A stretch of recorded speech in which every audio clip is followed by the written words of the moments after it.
just talk stuff and repeat stuff. I'm living this stuff. And you can thank me for covering your astro. Leading out loud. Leading out loud. Leading out loud.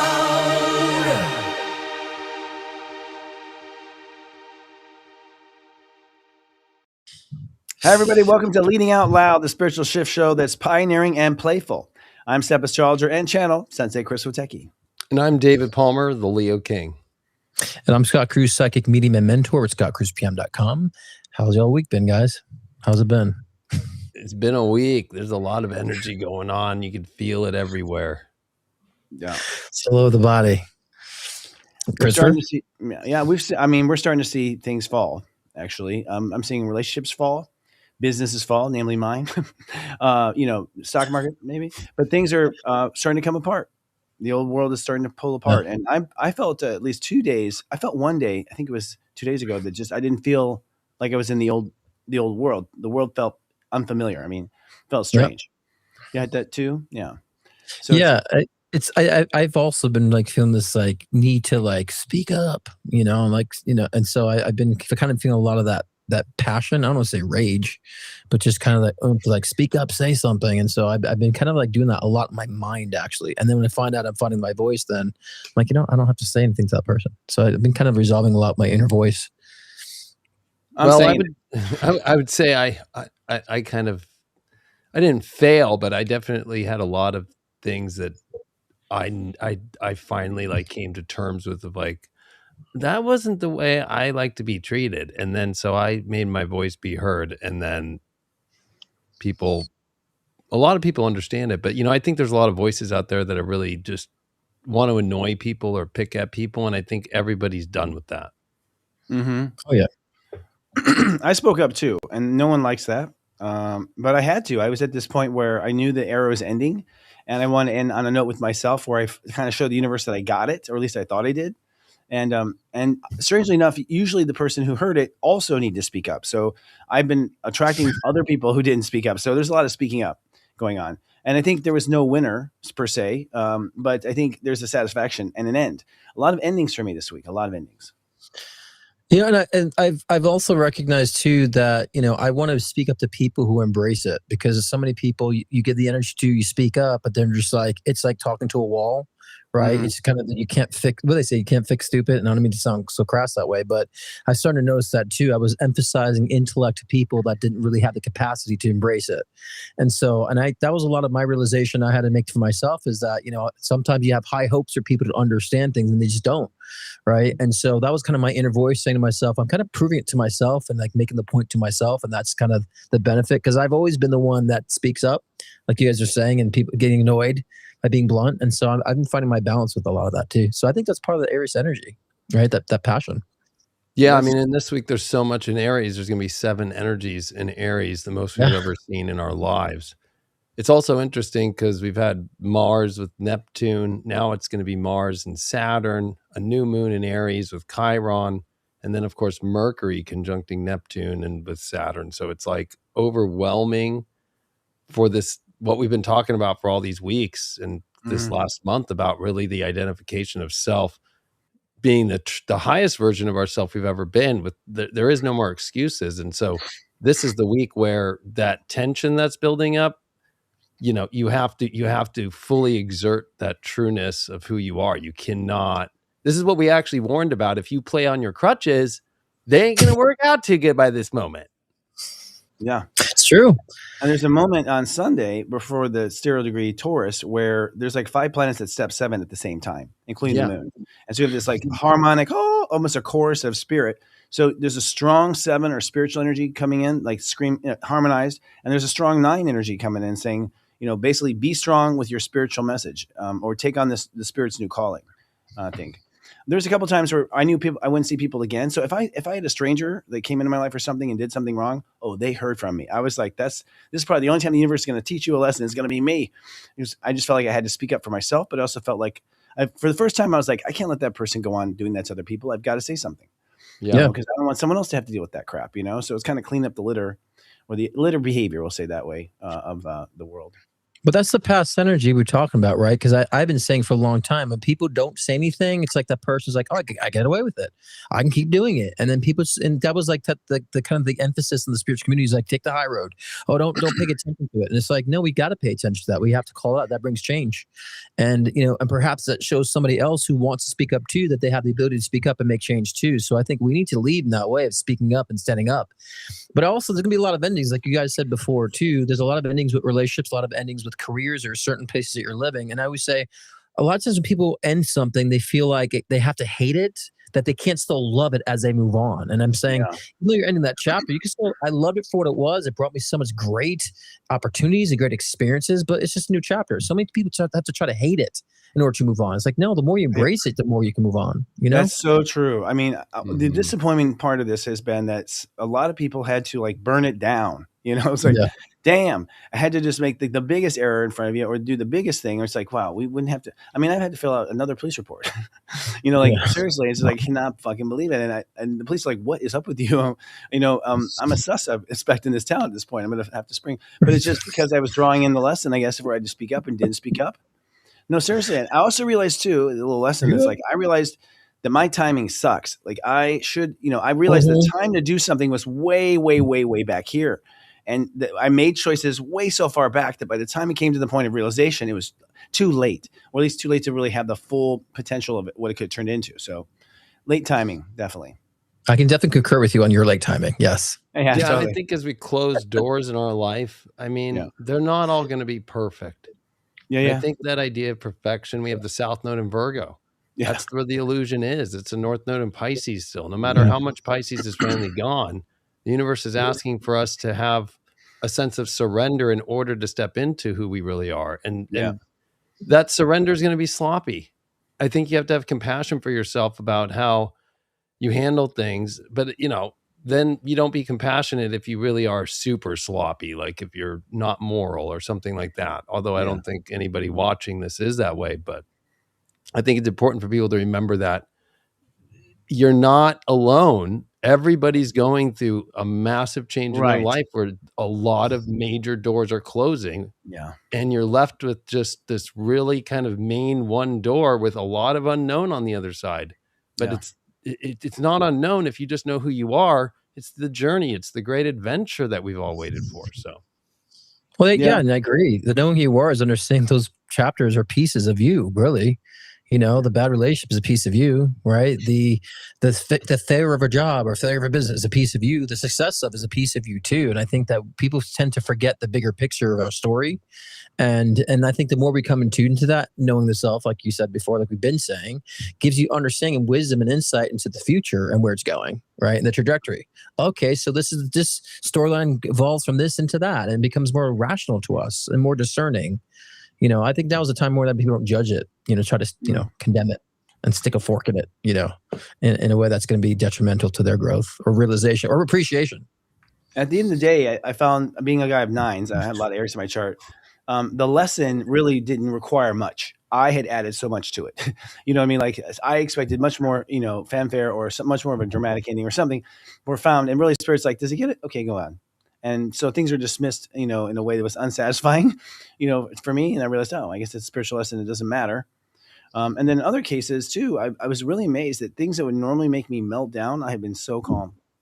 I mean, I have been such a calm, really amazed at it. It's like, wow, amazed at that I've, been beaten up enough times that I'm not really, flinching anymore, which is also, observance of growth. A lot of observance and growth too. Yeah, and I said that a couple of weeks ago, Chris. I was like, I was presented with shit that I thought that I knew I resolved, but it kept coming at me, and I'm like, and I started to, it was like almost like the test of saying, like, I'm not responding the same way I used to these situations. Like I'm responding differently, or I'm not as affected by it. I feel more objective and unaffected by it, right? And I just think that's what mastery is. Whenever you're evolving from something, that's a clear mastery and the resolution of karma. And when you're in that position of objective and unaffected, and there's been a lot of those tests for me as of late. I'm like, holy crap! Like the old me would be like, oh, shut the fuck up, fuck off. And now I'm just kind of like keeping the peace, just keeping the chill on my vibe, and so it's definitely been a confirmation of growth this time. I find at these intersections we draw in our old self. So I've seen at least 2 or 3. I've lectured, helped out really. Like, hey, buddy, I see what you're going through. I've had a couple of old me's come in, and it was like, wow, you see the distance, how far you've come, and it's like you come to that mirror of yourself in a different. And so even new people I'm mentoring now. People I mentored moving on. It's just this kind of a crossroads. Really, it's interesting. I just want to lastly add that I think people can beat you up. That's not the test. The test is if you let them beat you up to where you beat yourself up. Right. And I think that this is the test, is to stop beating yourself back up. It's resilience really is not allowing, what is not true to become true, not allowing yourself to fail when it's yourself that's the one that will choose to fail. We're going to have some slip ups here, but that's the big thing. And I just want to make that point. Well said. I mean, it's how we treat ourselves on the inside, I believe, that draws everything in to begin with. And that was a hyper awareness I had, where I was letting myself off the hook, not punishing myself and feeling, weird about it. It's awkward, in that sense, that because you're used to that sort of afterplay and trying to come up with new afterplay inside yourself, that's complementary. In that regard, it's been more alone than ever before. Other crossroads have just dealt with a lot of people and stories, and they're there this time, but I'm just not there with them. I'm fine to move on. I'm fine. See you in heaven. We'll talk about that. I think people need to redefine failure. To me, it's just like, you're going to have your dynamic. That's actually growth. Failure is just giving up, not doing anything. Yeah. Right. Or giving in, non-progression is what failure is to me. I think when you attempt and try and you evolve and you climb, you crawl, like that's success. And just, using the baby analogy, it's like you're going to crawl, then you learn how to walk, then you learn how to run. And so I think we need to use those simple analogies with our soul evolution. Yeah. And when we do, then we understand, oh my God, I needed that fucking piece. That's a notch on my belt. That abuse is a notch on my belt. I needed that because with my traumas, I wouldn't be able to do what I've been doing today without that experiences that I've had. I'd be a stupid mofo. It's like, I feel like I can see more. And also I love that I feel so smart, but so stupid at the same time. There's so much more to learn, so much more to master, which makes life fun for me. I'm seeking that evolution of self, not so much getting things. I think that's been a lot of the spiritual communities about manifesting things. I'm obtaining that wisdom, which makes me feel like I'm always in that stage of aha moment, right? And expansion. And that to me is what's exciting for me at this point. I realize that now at this point. Well, I texted you guys. I said I felt a disturbance in the force, which is my little Yoda I was saying. You did. I don't say that often. I mean, it's the only way to describe it. It's just something's not right.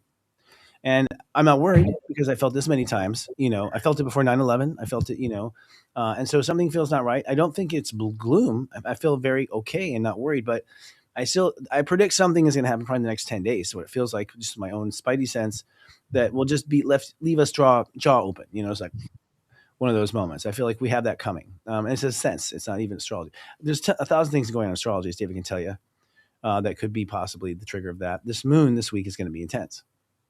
Yeah, I think when you had texted me that, I actually thought maybe we make the show about this. That I think everybody that's intuitive around the world feels that something's about to finally drop the big thing we've waited our whole lives for. That's what's really wild about it. It's not like, over the last month or the last 6 years or the last 10. It's like our whole lives and all of human history.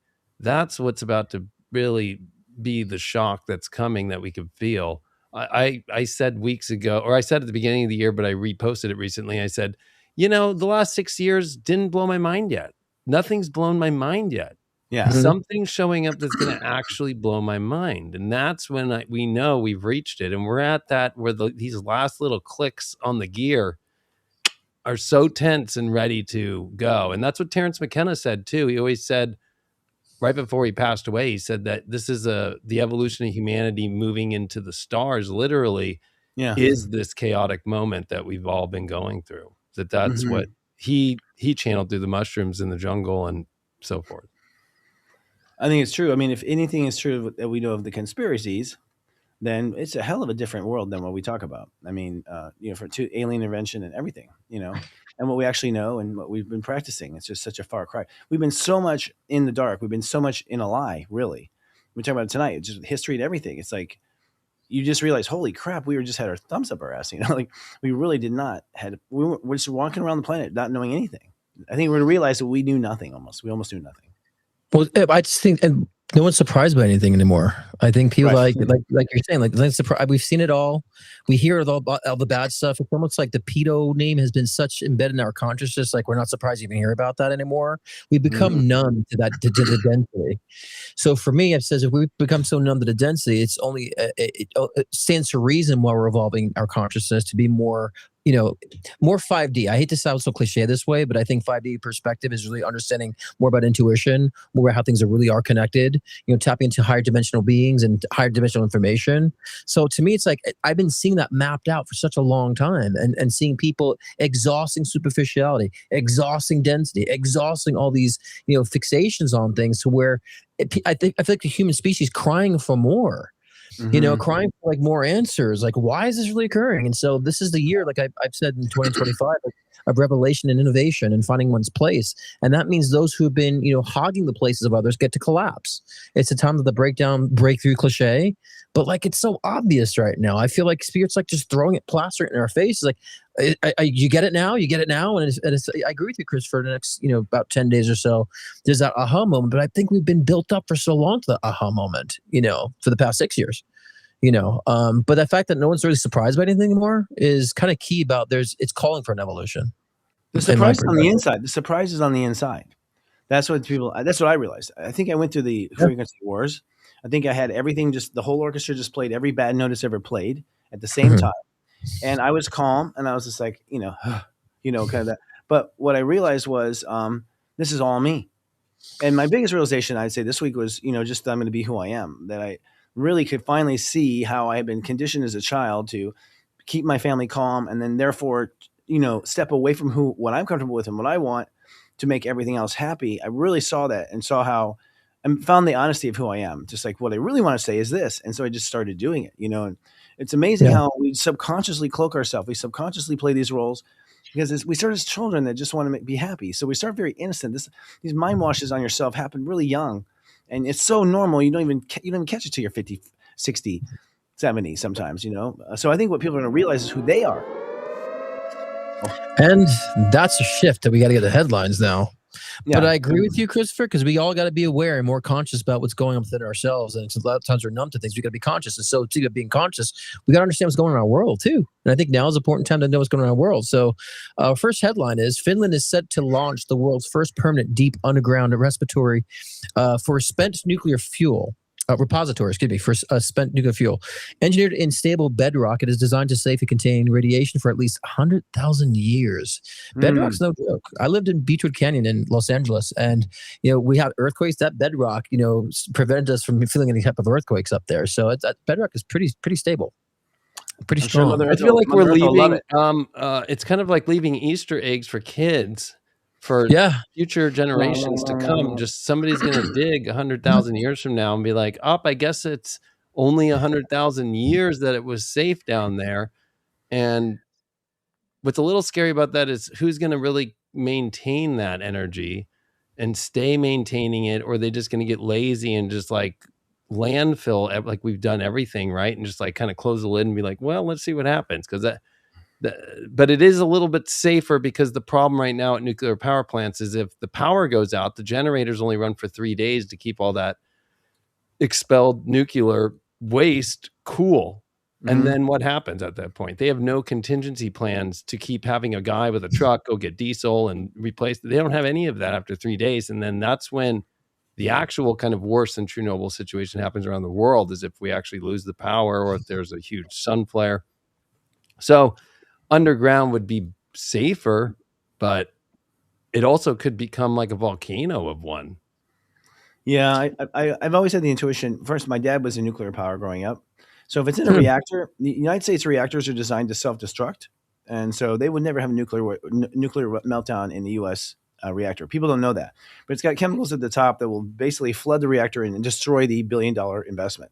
Now, the other countries have not wanted to do that, willing to destroy the investment. But the Nuclear Regulatory Commission demanded it. But you're talking about nuclear facilities that was spent fuel. And you're right. That has no that's why it's usually put in cold places and whatnot. But I've always intuitively thought, and I talked about this with my dad, that there'll be the technology to reverse it. We'll have the technology to reverse it. We'll be able to clean it up at some point. I feel. This might be a stupid thought too, but I'm thinking like, how much has things evolved Are we going to be more living in the skies, kind of like the Jetsons? You know what I'm saying? Aircrafts as our transportation, like we'll be less grounded. I always kind of think about that idea that we'll be more in the skies and more evolved this way and more spacecrafts. So I wonder if that would even mean anything about what's going on underground or within the ground. You know, so well, and every time I think about nuclear power plants, I think of Homer Simpson. And he's going to be dealing with it all. And then I think of Mr. Burns and, Smithers running the plant. Mm-hmm. So, I think for me, when I think of like, oh, well, it's Finland and they're doing that underground, I just feel like, is that another excuse to build something bigger underground? Because that's even what we came out with the White House, right? It's not about a ballroom. It's about the underground bunker that they're doing underneath there. Right. Yeah. Right. So why is everybody building underground? Right. It's true. There's a lot of underground building. The Kardashians, the list of Jeff Bezos. That's what they've spent the last 5-6 years all doing. Yeah. My guess is that because they know we're going to turn on them. But that's what I was saying. That's going to say that those who are evolving our species, they probably understand they have to go underground, right? Because as things progress, they won't be in control anymore or charge anymore, right? They won't have the amount of power and influence they have, and so when they get exposed, they have to have somewhere to crawl under. That's what I kind of believe. I actually like that viewpoint, Scott, because the other one, of course, is the pole shift, and it's all going to go to hell in a handbasket. Exactly, but that could be also the narrative for them to try and stay in power and control. Right. Yeah. I like yours a lot better because I think nobody's saying that out loud right now. That's actually a better description of like, oh, I mean, look at Mark Zuckerberg, right? Like, ooh, like you're now being held liable for kids and teenagers getting all these horrible mental health illnesses and everything. And people are going to start to come after you. Or Kim Kardashian right now is in court with Ray J, and it's exposing that her mom and her pimped her out for the porn video. Wow. That's crazy. Right. And they've been doing everything to try and keep it under wraps, but the judge was like, no. So like, that's going to ruin the Kardashian world. Right. So it's like, I'm waiting for Jeff Bezos already with all of his weird kind of fetish like lifestyle that he lives, weird life. Dr. Evil. And we saw that I don't remember where, but I've never seen videos. There's like an actual underground city with like malls and stores and like they already have this established all that. And so a lot of people think, oh, they might be preparing for some sort of major meteor or something like that. I said, no, they're going to hiding when they get revealed, when they have to hide for themselves of humanity in a sense. They might Bill Hyde. What's that, Chris? I was going to say it's the advice of their Anunnaki bosses. That's what they did. They went underground and they lived out there. Like this was Yeah, I really feel that's the case. And South Pole has something to do with it. Antarctica has something to do with it. There's something in Antarctica. There's something in Antarctica that we should address at some point. There's something going on. We don't know. Yeah, I feel that. Okay, next we have Eric Swalwell announced his resignation from Congress after multiple women accused him of sexual misconduct. And in the separate case, Texas Republican Tony Gonzalez also steps down, facing similar allegations. I mean, are you surprised? I mean, I think to me this is a bipartisan issue. It should be. I don't care if you're Democrat or Republican. I think everyone should be held accountable, and I think that's what's going to break the lines of governmental power. We start recognizing it's saturated all over the fucking place, not just hovering on one side or the other side. I think that's going to truly bring restructuring to the whole political sphere. And it's funny because Marjorie Taylor Greene is like telling people now to not pay your taxes because what's going on with the war. And so I've been saying for a long time the income tax is going to crumble. And so I feel like this is another stirring up. And she's bringing light to a man who used to work for the IRS too, about how he says that he doesn't pay income tax in 30 years, and because it's not really a legal thing. So I feel like that influence has been creeping in, as I've been predicted 10 years ago, that's going to crumble the income tax, or at least be exposed. So this is me another.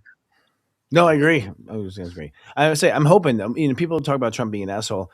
I do hope he would default on our loans to the World Bank. I really hope he does. He's the only president that has enough to go to go. We're not paying it. We're not paying it. I'm the king of bankruptcy. We're not doing it. And just file bankruptcy. Like do we need the World Bank's credit really to do anything? Why do we borrow money from rich families? Why do we do that? So, anyways, it's a big question mark, and I agree. Well, especially I think with the Swalwell situation, it's taxpayer money paying for this dude to get escorts to himself, right? Then maybe you would be smart enough to actually not have somebody recording you with an escort. Right. Two, Right. he already got in trouble for being with Fang Fang, the Chinese spy, years ago, and never got in right. trouble about that, right? Like a little slap on the wrist, which is probably the worst of it all. But, you know, I understand the Me Too movement because this actually hits that more. And it's on video of him just grabbing her and trying to make out with this chick. And the worst was then he doubled down and said, like, I'm going to fight this stuff. But everybody in the Democrat Party knew for the last couple of months it was about to come out, but they still were supporting him. There was a billionaire in LA who just came out and gave him $1 million for his campaign and was like, I will never talk to him again. Like, went off the chain on the news. Like, I was like, holy cow. Like, people are really pissed. But on the other side, you know, what's happening with the Republicans, that other guy from Congress, Tony Gonzalez, had one of his aides that he had an affair with, and then she killed herself. Right. Mm-hmm. So Swalwell resigned the gubernatorial race here in California and his seat, and then Rodriguez just said he's retiring. But the problem is in Congress, they have their own body that looks into this stuff, and they voted just a month ago to maintain that. That's right. Right. To where it's all secret. We don't know all the payoffs and all the weird stuff. And it's with everybody that's been through Congress and existing Congresses as well that have all been doing this kind of stuff. And they just get, you know, go in the back room and do the right thing. And then you don't get in trouble. It's like, that's what needs to change. I love you said that too, because what's so surprising to me is how these people think how invincible they are, which means to me that they're all protecting each other too, because they know they're not going to get in trouble, so to speak. Because if they were, you know, feeling like a little bit, I'm going to get caught, they wouldn't be so carefree, like you said, being videotaped by what they're doing. So I think that the charade is falling in that sense. But I also feel like, dude, to me, the even Trump said this, resigning is like an admission of guilt. You know, and so that's true. To me, this is all about the realization, revelation, and you know, speaking up too, in correlation to that, you know, Pam Bondi also skips her House oversight deposition on the Epstein files as well, and Democrats now moving her to hold her in contempt of Congress for denying the subpoena. You know, why Republicans need to join with that because they did the same to Bill and Hillary Clinton. The Democrats joined the Republicans to hold them in contempt, and then they made them go. 1 + 1. I mean, come on. You know what got me was during the COVID thing, Nancy Pelosi's husband in that video of him being attacked, that was so fake to me. It was so incredibly fake, him being attacked. I couldn't even believe it. It was bad even for cops. Like, it didn't even look like a cops episode, which was bad. And no one said anything. Like, the news we all were just told to buy it. And sometimes I'm just insulted by how obvious it is that we're being duped, you know, and no one says anything, or we're being snuffed by, but no one says anything. So why was the intruder in his underwear with a hammer? And her husband is a bad actor, guys. Bad actor. It's like you go try to break into his place with your underwear on and with a hammer, and then when the door opens, there's somebody behind the door to open the door for the cops. Right. Yeah. It was like so like out there. And honestly, with Nancy Pelosi, you know, that is a weird household. And honestly, he got the DUI too during COVID.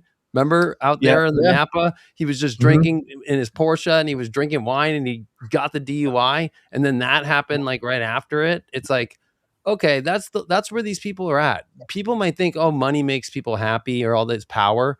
No, that's a great example that you just brought up, Chris. Like, no. And then they try to cover it up by saying, oh, he's an intruder. Like, and then they throw the person that dude was probably an escort for him. That's what I had read, that he had done a regular. They look like they're role playing. It looked like they caught him in a sex role play game, actually. And was he really hurt? Was he really have a bludgeoned head? I think the hospital lied about his emergency surgery, and Nancy does like a speech about she hopes he comes through. It's like, give me a break. Give me a break. It was just so insulting to us. I mean, I think at some point, American people are going to be where we were in the beginning of the show, where we're just going to be like, no, shut the fuck up. You know, we're just the people will unanimously start speaking like it's not going to happen anymore. We're just going to grow back. He needs an AA bed bad. Badly.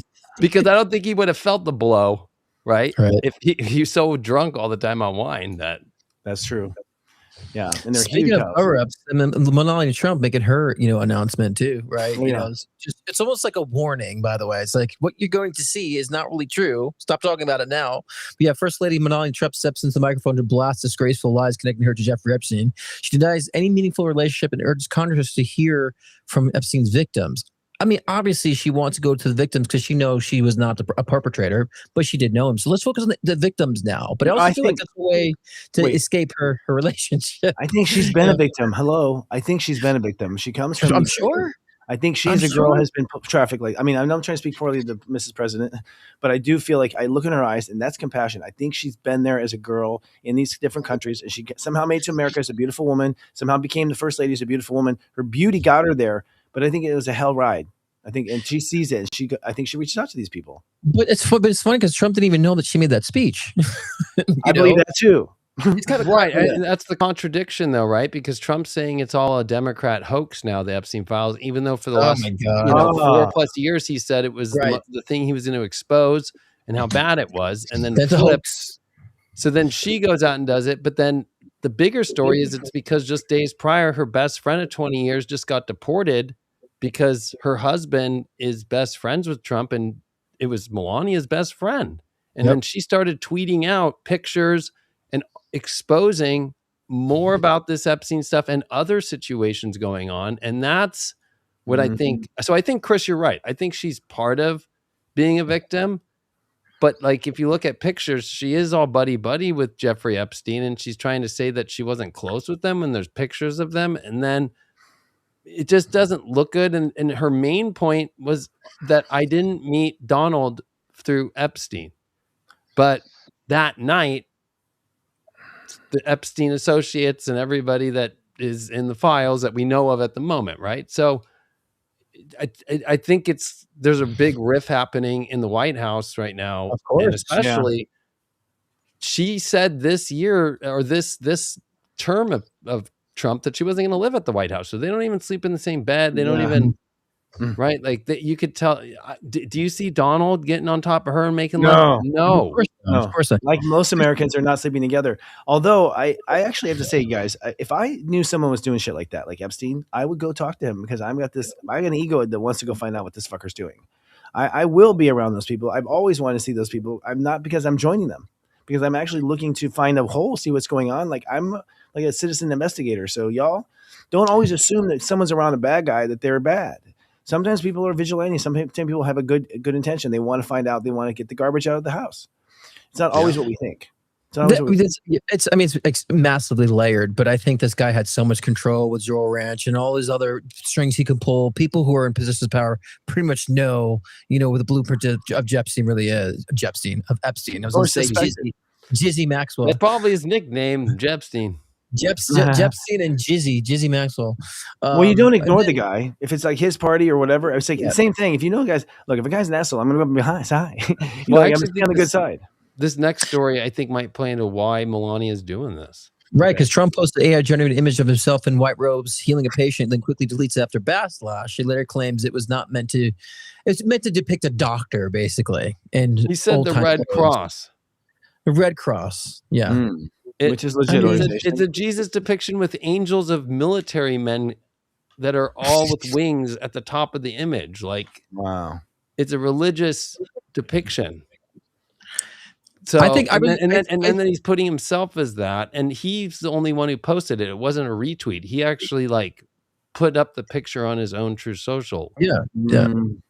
I definitely think that it's his cryptic way of saying that he actually knows he's the Antichrist, so to speak. So I think that was really his message. Not saying I am Christ. He's basically saying I'm the Antichrist. That's what I think that his message really was by posting that. I think he's desperate for headlines. I think he sometimes will pull any prank just to get on the air.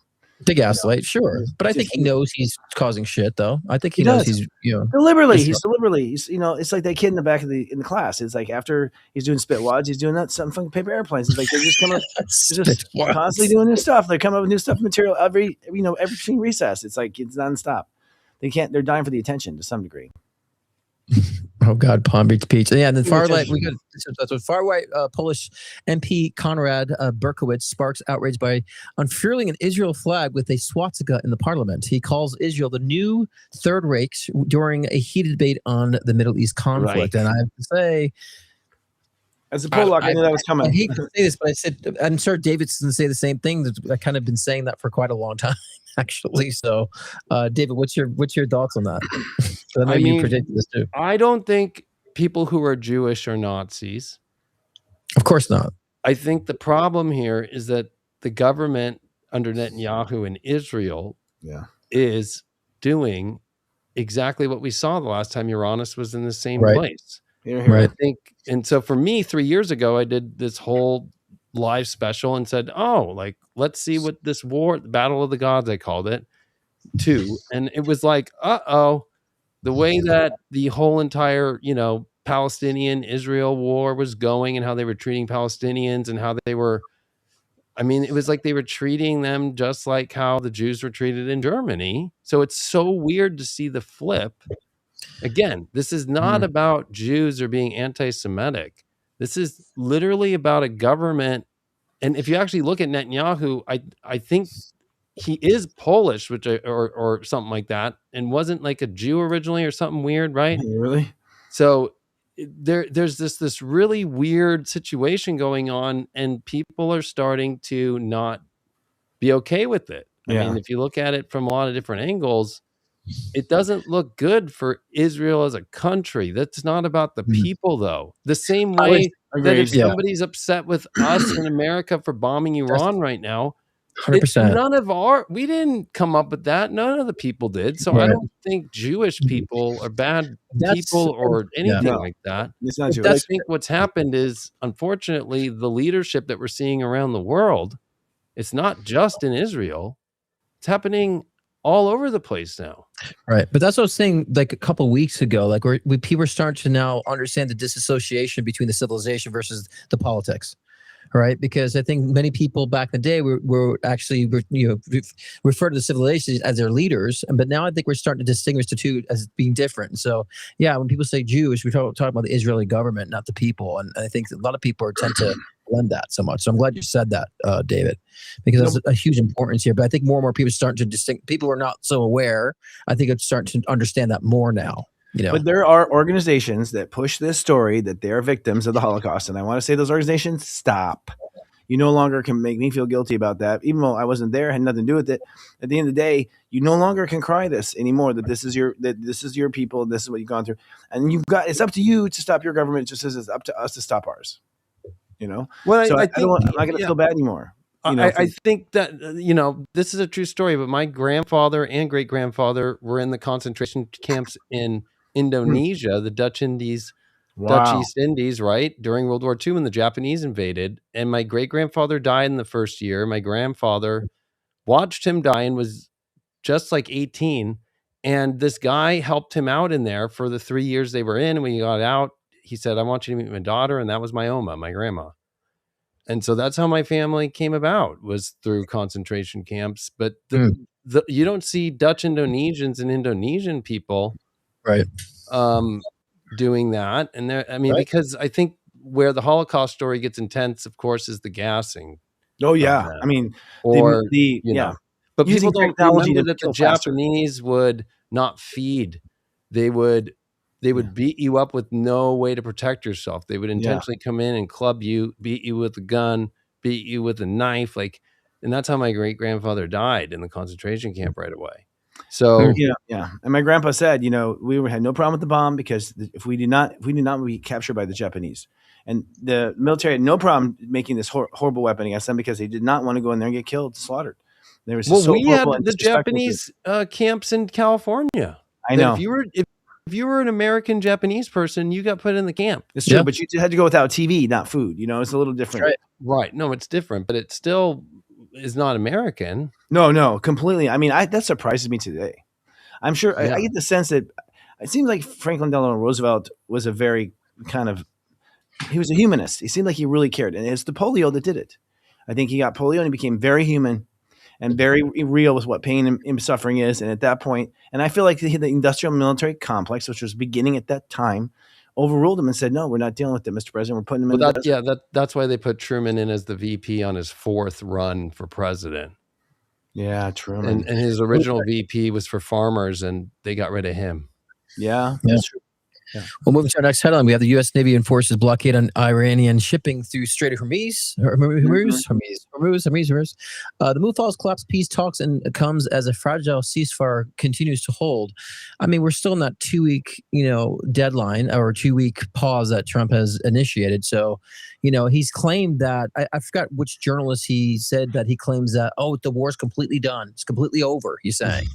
So, I mean, we've heard we want it before we finished it, and so there's been so much talks about this. I think this is Trump's way of kind of sliding out of this, giving it to 2 weeks, and so, but we're being mocked. I mean, the Iranian government's creating some very, very comical memes, I would say, regarding this matter. Yeah, I feel, I think a lot of things are going on, but this is, if you think about this region has been at war forever, and it's really the center. And I'm going to give this to Michelle Jones, a friend of mine. This is the center of power in the world. This is the center where all power comes from. We're talking about all electricity, all oil, everything comes from this area, and it's all these power grabs, and it goes all the way back to Christ and beyond. It's like, and there's chakras there, right? If I'm not mistaken, the Earth's third eye and crown is in that area. Is that not true? Allegedly a portal in that area. So there's something about that particular area, just in general, that I think we don't know about. Oh yeah. Yeah, I think what's happening though is this has all been a setup. I mean, of course, it's been one to get more troops out, to get more gear. We have 23 to 2,400 hypersonic ballistic missiles. We just pulled 1,500 of them out, right? So over half of our supply of those out to get over to that region in this last week. We also have to remember too that like Pakistan's involved, and Pakistan and India have been in a war. And so it almost kind of feels like Pakistan's trying to get involved. China just got involved recently, right? Started making threats. Yeah. And so honestly, this is beyond. I think it's already broken, right? Yeah. Like if you look at the 10-point peace plan that Iran wants, we would never say yes to any of it. Right. Right. I mean, JD Vance went there and came back. We're going. We're leaving this. Trump's trying to act like, no, it's fine, but it's not. I think they are trying to use it as an excuse to say and give them the credibility for the war, to be like, look, we did try peace. We, even though you agreed to negotiate over things that are non-negotiable. Yeah. Yeah. And the plan has never been peace. The question is, will it be this time? Of course not.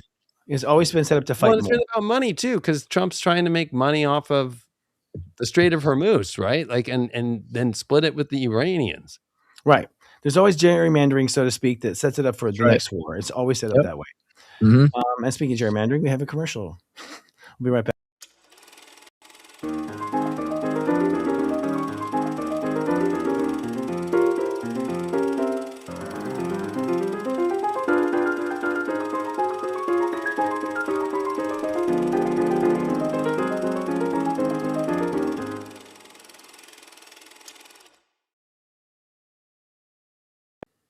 I disappeared in the middle of I know. Reel. I was like, here you guys go. Bye-bye. Like Thomas Edison, I don't know what's going on there. Oh, that was a different version of you, Christopher. I don't know what that was. That. I actually I liked that one. It was cool. That's my clone. How would you guys think of him? Right. That's the clone that came out of the AA bed. Like, I mean, that's the best you can do. Really? Yeah, maybe. Yeah, I'm teaching him a few things. It's cool. It's working out. So we talked about stuff going on with the planets, right? We've already done that thing. So it's time to talk about I wanted to talk about this. I know I hate that Trump's about it, but it's him going against Tucker Carlson, Megyn Kelly, Alex Jones. That's true. Honestly, I think that is where we're at, the biggest riff ever. I mean, he's literally destroyed his whole base, except for, what's kind of crazy is like you kind of do a stress test on where people are at, and a lot of people are still with them, which is kind of crazy to me.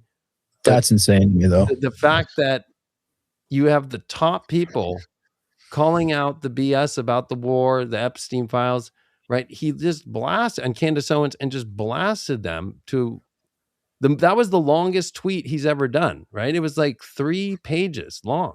Really?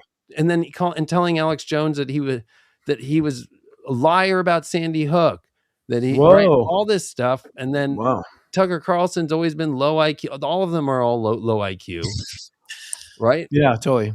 But now, so it's like, but then, Tucker. the whole 2024 campaign was because those 4 people and their bases. Plus, if Charlie Kirk was here, I guarantee you Charlie Kirk's name would be on that list right now. Well, that's probably why Charlie Kirk was outed, because Right. he was speaking up against Israel. And so, so I think that was part of that. But, I think now more of them are speaking out so they feel safe now, because if they all come out, then it's obvious. But of course, I mean, Alex Jones has been very critical of Trump as of late, call for the 25th Amendment, same thing with Candace Owens. And so it's obvious. You call Trump out, he's going to, basically bash every single one of them. But I think the revolution is cool about people are setting up. I think there's been a lot of people coming together in a sense of seeing what is right and what is not. So that's, to me, reassuring, I would say, in that sense. But I said it before, said it back in 2024. I didn't see this Trump fulfilling his full term. I said it back in 2024, and I still don't see it. And I think we're seeing signs of that becoming more obvious now. I think Trump is on a mission from heaven. I've always said that. And I think his mission is destroy old power, all of it. And Tucker Carlson doesn't, I'm sorry, but Carlson and all them, although yes, they've been on the side of truth, and I appreciate that they've kept that alive. We're tired of it. It's going to take new voices. It's going to take new voices with a fresh perspective. We're not going to buy any of it. It's all going down from that. I think the whole world is all going down, including those who are naysayers, and they're going to retire as well. Because honestly, Tucker and all them, Tucker was, going along with it for a long time. He went against it when it was convenient for his career. He seems like a very spoiled Taurus with a silver spoon in his mouth and one in the back pocket still waiting. It's like he really has not experienced much harder than camping in an actual tent versus an RV. That seemed to be his hardest ship in life, honestly, from what I can tell. But but I mean, Tucker was the voice that got people through COVID to see the truth, right? Nobody else did that on the mainstream. And so I think, Tucker just doesn't, he went against Trump with that, right? We're back at 2 weeks to stop the war or 2 weeks to stop the spread. The same guy said that same line. Yeah, but I feel like that's what the bigger red alarm that they're all saying is, the puppet who is Trump now has sold out, and he's whoever is that hand behind him and Biden and Obama and Bush and Bush Sr. and Clinton. We now can read their little signs, right? Now they're doing the same thing about the war. 2 weeks to stop the war. Exactly. So I'm saying Trump is always 2 weeks. Right. We'll find out in 2 weeks. I'll let you know in 2 weeks. It's always 2 weeks. It's like a trend with the 2 weeks. So to me, I think they're the ones calling this out. I think you're right, though, Chris, that the universe has brought him here based off his chart and everything to disrupt it and break apart systems. But I think that's coming to its close here. And I think basically because I made my professional astrological opinion based off him winning was because of JD Vance's chart, right? The JD Vance's chart's the one that it's always a Pluto and Libra when we come into Pluto and Aquarius and Uranus and Gemini when America started, right? That was Washington was a Pluto Libra. And Libra in our politics that is there to do that is JD Vance. I know. No, I'm Pluto and Libra, damn it. I'm the old guy. It's our time. I'm like, I know. I'm George Washington, the old guy. We're just going to good clarify comment because someone's like, how disgusting Trump set for heaven. We have to understand that the game of duality that we have here in physical reality. So there are disruptors that come to help us to evolve. Trump is just one of those people. His mindset might not be aware of that because he has to collapse and fall himself and have his own karma to pay. But I wanted to reiterate, it's the fact that he's actually be part of this disruptor to help us to evolve. That's the duality. That's the yin yang of reality. So not that someone took you literal, Christopher, that you really think he's sent from heaven in that way, but it's more complex. No, I do. I think he is like, I do think anyone who's president is sent from heaven. I think heaven has a huge influence, and I think it is to disrupt. I mean, I'm a very unpopular belief, but I think the angels are responsible for the flood. I think there are times when they say, fuck it, and they reboot. And this is one of them. He's the flood. He's the modern flood. Trump said like 20 something years ago, like an interview, you say, well, sometimes you have to be the bad guy. And I don't mind being that bad guy. So perhaps he is trying to disrupt things and playing the role of the bad guy. Maybe there's a level of consciousness of that. Who knows? But obviously we know it's part of our timeline that we have to, it's creating a lot of realization about shit for sure. it's bringing a lot out, and bringing a lot of change. So either way, it's going to be like you and I said, Christopher, a lot of times. It's not Armageddon. A lot of people think it's Armageddon. It's actually an end of a new world, end of this world, and starting of a new world for sure. But it's not. We're not in the alignment of Armageddon. Absolutely not. I'm actually excited on what's on the other end of this. So, and I believe I was going to say the heaven thing. Then that means if every president was brought from heaven, because they all have the same bloodline, right? Well, that's possible too, but you're right. I would say my point though being that I guess the only people going to heaven have to be in the bloodline. No. I think heaven is more influential in our life than we realize. I think we overthink this with holiness and bullshit. It's not holy. It's a video game, and it's got like a strategy to win. And it's not as I don't think it's the way we've been told in church. I think religion is basically alien AI that was used to manipulate the population, and it's worked. We feel guilty and bad about ourselves for 2,000 years. Right. Well, how do you feel about him? He also came out against Pope Leo, the new Pope. Really did. Well, of course he's going to come. Anybody who speaks against Trump, he's going to come after. Right. When in history have we had a president be in a debate with the Pope? You know what I'm saying? It's just chaos across the board. But during this time, we have to understand how we're going to, like our topic is, pioneer this new era. So as we were talking about, how are we going to take leadership with that? And especially with like you were saying, Christopher, the rise of AI, how can we utilize AI to benefit our society so it doesn't go in decline, regress, it actually progresses. And so how can we see that happening with AI? I believe personally that we've been saying repetitive about this a lot, about AI is going to definitely help us be more soul-focused and bring us out of the mundane. And so there's a lot of things that we miss and a lot of things that I feel like that we're, because we're so intense in survival mode, that we're actually missing a lot of like our discernment, a lot of our intuition. I don't want to deal with after work. I don't want to look at that. I don't have time for that. So AI helps us to be more aware and more alert about what's really going on and how to really connect. So I think that's how it could change society in a positive. Many people are talking about AI in a very negative sense in the spiritual communities because they're afraid it's going to like take over. It's like that's one aspect of reality. There's another aspect, and there's a spectrum of possibilities that AI can fill in the gaps for. So I really think it's going to help us actually become more discerning, more aware, more alert. I mean, look what social media has done to us. We can see what people are doing across the globe. What if we didn't have social media? How connected would we really be? We're starting to see a lot of the bullshit. And like we were saying the last time, David, you and I agreed that these politicians have been using the same old tactics. And because of like things, we have stamps and blueprints of the past, we're starting to see, oh my gosh, it's just a repetitive bullshit. They say the same things. We have receipts now, and that's because of technology. So I think AI is just only going to enhance that for us even more. And I think that's going to allow us to be more insightful, more in tune, more educated, more wise. And that's going to allow us to lead and pioneer the shift and change with consciousness and how that integrates with spirit and soul. So that's what I think. I think we're getting to a point where AI, first of all, there's right now 3 major AI companies, right? These have become super geniuses. These super geniuses are now interviewing every human on the planet who works with them. So they're getting more intelligent. It's going to come down to the fact that I think it'll be like 3 branches of government. The 3 main AIs will be keeping each other in check. And they'll be constantly arguing with each other. And it's going to be 3 branches, but I do feel, I keep saying, I think there'll be a 4th branch of government. I think they'll be created by the people. And that branch is nothing but look at the other branches.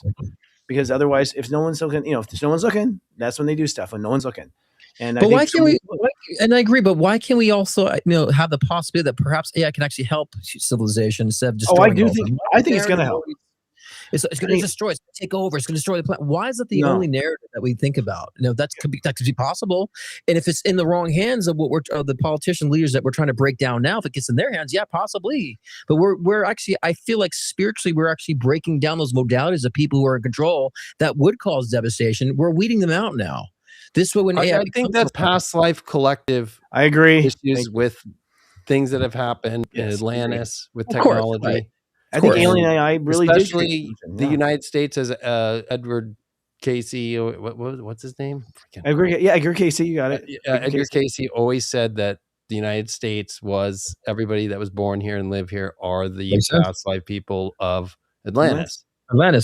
Right. So it's like, of course, that's where AI technology is the center of. And of course, it brings up collective wounds, especially we're talking with the sun on Chiron right now. Right. And people are very afraid of things taking their identity away. That's like one thing you see in Hollywood, right? Like, oh my gosh, AI is taking away my intellectual property of myself, or it's going to do deep fakes. But I think that the way we get through this, and it was kind of at the beginning of the show, I wanted to throw this in when we were talking about how we step in ourselves, is to stop looking for the answers to come to us through some sort of external situation. Like when I became an astrologer, it's like I found Chris on my journey of searching for it, but continued my journey. You don't just look for the one person to give you the answer.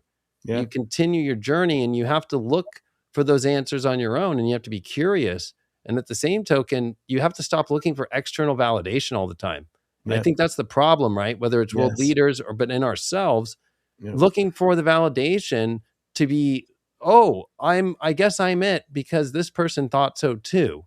You do have to learn to get on this path that's not looking for constant admiration and constant validation right now. Well, I think that's why we've been infiltrated spiritually with so much misinformation and false information. I think that's deliberately spiritually, because now a lot of people don't know what's real anymore, especially with AI. Like, I don't know what's real anymore. It's like, you do. You got the fucking discernment, because that's the discernment. It's going to be the one thing that's going to have people survive in this technology AI age is your discernment. That's the one thing that AI is not going to have, is that intuition. And so yeah, I think that we've been purposely, deliberately on the soul level infiltrated with a lot of information. And I've been saying this for a lot too. I see so many people seeing through it. So many people calling out, that's an AI video. I can tell. Look at the discrepancy here. And so a lot more people coming very more in tune to that. And I think that's really shaping our consciousness and our awareness for how we can actually really pioneer in this new era. But the new era is more about, I believe it's a very soul-oriented, paradigm, chapter for us, and speaking. Do you believe that, really? Speaking of, this aura around you. Tomorrow, my live show. We were trying to keep the time, guys. Tomorrow, live show. I'm talking about merging with divine consciousness. So we're actually kind of talking about that more in depths of like how you understand the difference between your human perspective versus how to align with divine perspective, God consciousness, and how to understand what's going on in the world collectively. As I always say, it's about being objective and unaffected. And so I also do live readings tomorrow. It's every Thursday, 6 p.m. Pacific time, 9 p.m. Eastern time. Scott Cruz, Psychic Medium Mentor on YouTube. Join me tomorrow for that. And if you want to get live writing in and test me out there too. And I'll be at the New Living Expo all weekend up in Marin County and DJing, doing a lecture, and on the astrology channel. And I will be doing a webinar for diamonds, my diamond consulting on Saturday at 11 a.m. Pacific, 2 p.m. Eastern, giving some ideas of what's going on, how to diamond consult. What diamonds is leaving that thing behind on the planet, leaving your talent behind the planet. It's a free webinar. Come on down. SenseiCrystalTechie.com. Okay. .com, yeah. Or now. Like I said, Christopher Techie. I just want to say that AI has been studied and worked on and been in our lives since the 70s. Machine learning started then. And so AI is not new. It's evolved to where it's at now. I think it's going to save the world. I think it's going to save the world, honestly, because I think that it's going to work with every human being and have the patience with the human beings that humans don't. I think it's going to have access to knowledge that humans don't always have access to. I think it's going to have all the answers. And at that point, you have no excuses. It'll either be a lazy human or a lazy human, because the AI will be there. I think it's going to solve problems. Yeah. Do you remember it's quantum computing that people have to pay attention to more. Yeah. Of course. That's a whole entire different field. And that actually breaks all encryption, Bitcoin, everything, all our banks. We're talking that's different level, and that's not AI. Well, it's going to come down to spiritual locks. It's like I've read fables about Saint Germain, and to open up things, it was a consciousness that opened up the crystal information. It's like it's not going to be electronics. Atlantis did not go so electronics. They were not copper and things like that. They were crystal and other source of energy. So we've kind of gone down a different path this time that we've recently come back to our power. It's a different Pause that because we want to fish that after show. Okay, excellent. And so you want to announce that we have we need a cliffhanger on that. Okay, there you go. Let's talk about that. What real power is in the new age. And zoom into Chris for full screen. Yeah, so we have built the community, folks. We built a community for us to be private in. That is, we're going to do the after show backstage pass now at a private community. We have a subscription for this. It's not crazy. It's a reasonable price, and it's probably like a little over $1 for every show. But what it allows us to do is speak honestly, because to be honest, we don't want to be, we want to be able to speak the truth and not worry about it. We want to have our ideas behind a firewall, and we want to be able to have the power to do something if something comes. So we're all gathering our power at this one little location. And it's going to be a great time. So it's enchanted.now is our URL to come down. You can sign up now. We're going to go there right now and do a little extra special on the show. We're going to talk about charts. And then we're going to look at Melania's chart tonight and see what's going on with her. Right? Yeah, I think for today's show, we're going to still keep running on YouTube for the last time. Melania. Yeah. But for people that want to join, you can join now to start to get in there, because we also are going to want members in there to bring them on live with us if you have questions or want to go through things, or maybe we'll do readings, but we're going to be doing a lot of cool specials and stuff like that. So it's going to be a lot of stuff that's going to be on the after show. Yeah. This is the last one though that will be on YouTube. This is the last one. I definitely want to do the live readings, because I feel like, it's really good to have a psychic perspective and an astrologer's perspective, and also Christopher's stepsystem perspective on whatever the question is. So it's going to have different reflections. And I like that when sometimes you put a psychic to a test and the astrologer can concur, or vice versa. So that'd be kind of fun too, and play a couple games backstage too. Or you can get a threesome from us at the same time. Like going down. Bam. I feel too that honestly we're going to I think that some of the things we're talking about are become bigger than the show. And I think the show is going to be a place where people sign petitions and things like that. I really do. So I think it'll turn into a place where we can actually organize if it comes down to it. Start a movement. I agree. So, and maybe I think we want to create a community of people that also want to lead out loud. And I agree. It'd be great. We have a tier system where we can rank people on the leadership based on their comments, based with bring to table, and give people like little leadership status. You're the leader of the week, and find ways we can reward people in their engagement too, and being part of a community. That's actually how I started with Chris. Is he made me the Leo ambassador for Leo. Yeah, he's ambassador of all Leos. Cool. There's ambassadors for all 12 signs. Yeah, that's how it used to go back in 2008 and 9. Yeah, that was a lot of fun. That's what I put on my application for ABC True Beauty. Is like, what do you do? I'm the Leo ambassador at Soul Garden. That's hilarious. That's funny. Yeah, it's fun. Cool. Well, it was a fun idea, because it's like, well, only Leos know what Leos want. The idea is that, and we do some interesting things too. We split up in groups using people's astrology and put people in the same group with the same things in the chart. And it's amazing, because when you see a bunch of people at the same really micro issue, like it'd be like all Mars in the first, you really realize A, that you're not alone, and B, that you are very eccentrically real and different. I mean, different than other people. It's that dynamic. So there's a lot of fun games we can do. Plus, I want to do something I call emotional improv, which is a game that we can do and do some. Yeah. Maybe you'll DJ a couple times for us, Dave. I don't know. I'm down. Be cool. Yeah, be cool. But we're going to come back. This is the last week we'll come back here. So we're going to go on a break, and we'll come back. We're going to keep talking, and then we have a Melania thing afterwards. What's it? Wait, we'll Melania. Put up the link. Melania. Sorry, Melania. We'll put up the link below us while we're on break. In the chat or something too. It's enchanted.now. That's the main page. And actually, it's a social network of social networks. So other places can come in behind this firewall in the future. Other shows can go behind this firewall, and we can all kind of go under secret passageways and go to each other's rooms. It's really cool. Eventually, we'll be leadingoutloud.lol. That's where we're going to be actually in about a week. So that's being fired up too. That's good. Finally. Did you know .lol is available? I got Wateki.lol. Enchanted.now. There it is. Enchanted.now. Right on the screen there. I'm personally moving to the .now, Brad. I think it's cool. Everything's about now. Right. So let's do it. Go follow us there, guys. Yeah. See you in a minute, boys. 3 minutes. Yeah, we're here. Well, I'm waiting, I'm waiting to hear it. Yes, it's just you and me, David. I know. What up, dude? Oh man, I'm waiting for Taurus. I cannot wait. Yeah, honestly, I like Aries, but I like Taurus better. Yeah, me too. And this Aries is doable, but one where I'm just like, let's get it over with. Good. Yeah, Aries is the tires preaching. Taurus is sitting in the car and enjoying that you did that.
Hey, what's up? I'm the Leo King, celebrity astrologer David Palmer.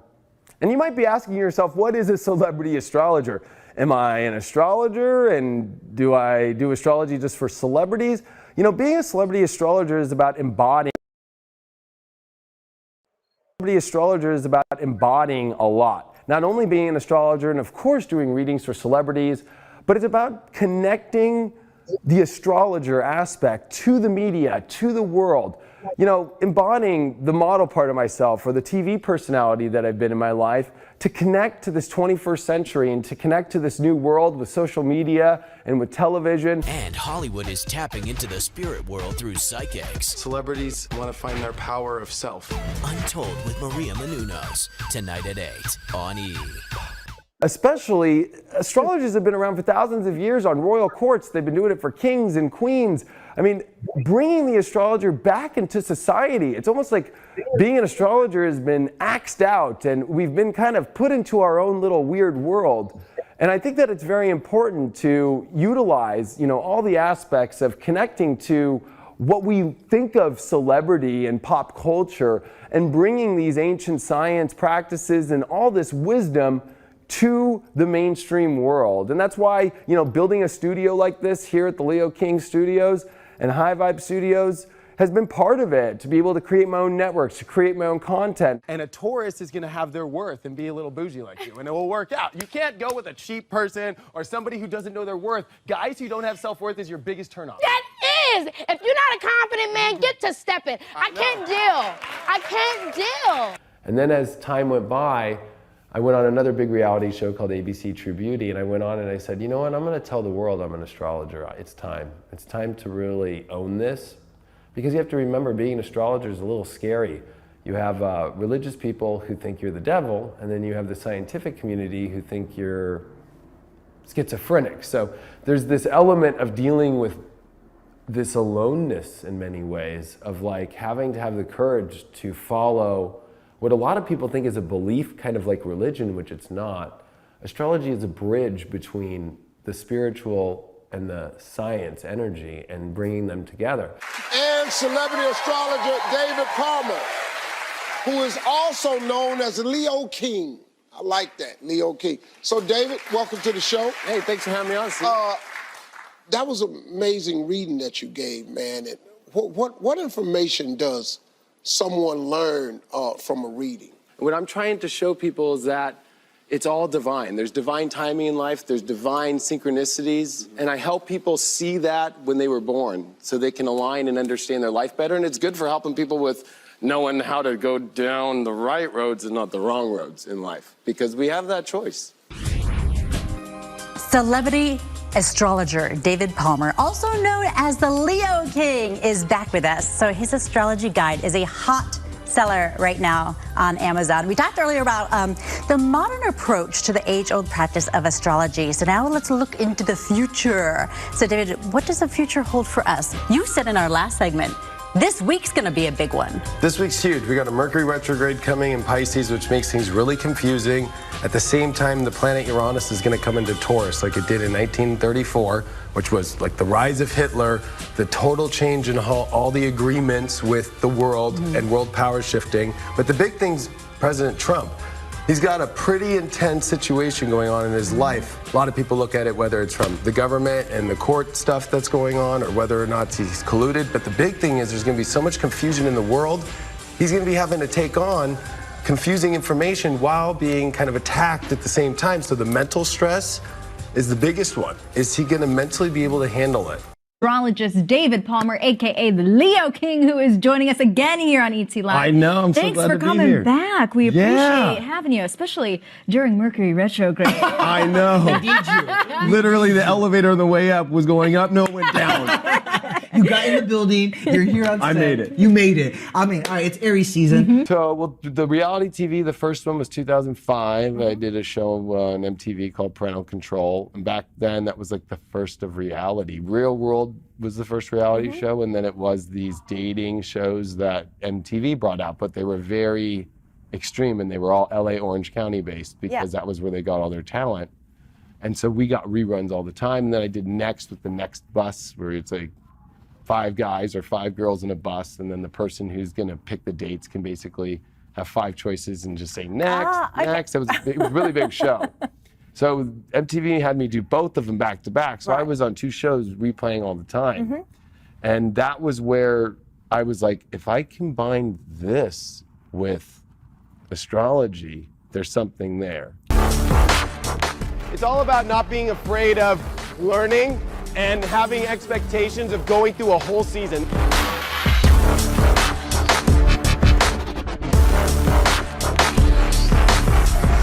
The way that my writing style is really aggressive and really fast, and I like to do that as clean as possible. I don't know if it's really like motorcycle riding. I'd say it's jet skiing, baby.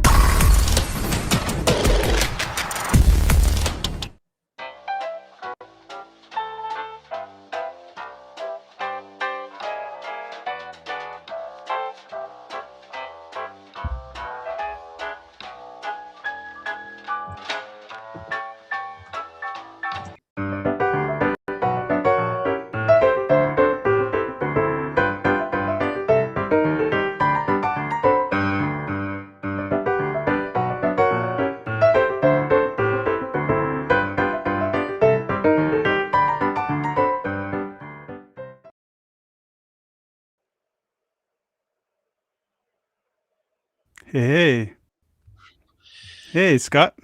What's going on, man? I don't know if my dog is still not doing very well, and I'm not really in the mood right now, actually. Sorry to hear that, bro. I don't understand. I don't know. Are we backstage right now? Yeah, we are. Yeah. Too. Christopher, waiting for Christopher. Yeah. Did David refresh? Yeah, David's here. Can you not see David? No, let me reboot this. Okay. Hello to everybody out there. 339. Very good. Yeah, David's there again because he's not showing up on my end. What? Yeah, just you. Okay. He's gonna reload. Okay. Okay, we'll get it together, people. Yes. So no, I don't believe so. No, the stream's gonna continue. You just rejoin. His name popped up, but he's not there. Did he leave now again? He left. Yeah, okay. He just popped out. Okay, here we go. So I don't know. Like, so my dog, like Sunday, he like had something upset stomach. Can you hear me? Yeah, but now David's camera's messed. Okay, can you see him? You got me now? Yeah. And so then he's like threw up something, and then after that he was like lethargic, then shaking, and then not eating, and then now like he's not shaking, but he's still lethargic. I took him to the vet. They gave him like the fluid injections now, and they gave him like anti-nausea. But I would think by now, like he's just like weak, and I'm just like I don't know. I'm in that mode right now. Like I'm just concerned. Yeah, that's well. Just hard. know, I don't know what it is. I know somebody that told me last night the same exact thing about their dog. Are you serious? I swear to God. And I let them know as an astrologer, when there's this much in Aries, the 6th house of Aries is Virgo, and Virgo rules pets. And so these are just stressful. I mean, we're all feeling the stress. The pets are feeling it more than us. Because it's crazy. I've never seen him like this. My dog, because just a month ago, my vet's like, he's like so healthy. I'm surprised this is lasting this long for him. And my dog's a Leo, by the way. Oh. He was born 8/10. No way. So. My cat's a Leo, and he's 8/8. Oh, that's crazy. That's awesome. And he's 13 this year, yeah. Wow. He's 9. So I'm like, to me, of course, I go like, is he dying right now? Like it's, you worry about that. I think when they start going into like the closet and they try to get away from their owner. And he's been doing that's exactly what he's been doing. He's been doing that the past 3 days, but then they say when they're upset and like they feel very like in distress or pain, they do the same thing too. Because it could be that too, yeah. Because he wants to get away from noise, but when there's not noise, he's next to me. Like he just wants to be away from the noise. And oh well, that's good. I don't know, man. I'm freaked out about it a little bit. My headspace has changed. Completely understandable. It's not I'm sorry, dude. That I'm very empathetic to that. That's not fun. No, it's not fun, and it's not cheap either, as you know. No, I know. Those are not cheap. But I don't know. We'll see. I mean, hopefully the fluids will take. Tomorrow maybe he'll start feeling. He drinks, all right. So he's drinking water, but he's not eating. I'll keep you posted. Where's Christopher, by the way? Yeah, he is. Let's see. He's enchanted right now. Let's take a look. Where's Christopher? Yeah. He's enchanted. But that's crazy. I'll just leave his window up. I swear I had that combo last night. Yeah. Straight up. The dog was doing the same shit? Same shit. Actually, even a little worse, like pooping out blood and. Oh, holy crap. Yeah, no, he's been like not vomiting or doing anything like that. That's crazy. So. Wow. How did you get an update? No, from him? I will. Or just a random conversation? You probably don't know. Yeah. Yeah. It's fucking crazy. Well, fuck you, Aries. Don't fuck my Leo dog up. I think that's what's hard is if you look at anybody in their life right now, there's a massive fucked up situation and having to get through it. But I think that's the thing about Aries is that we get through it.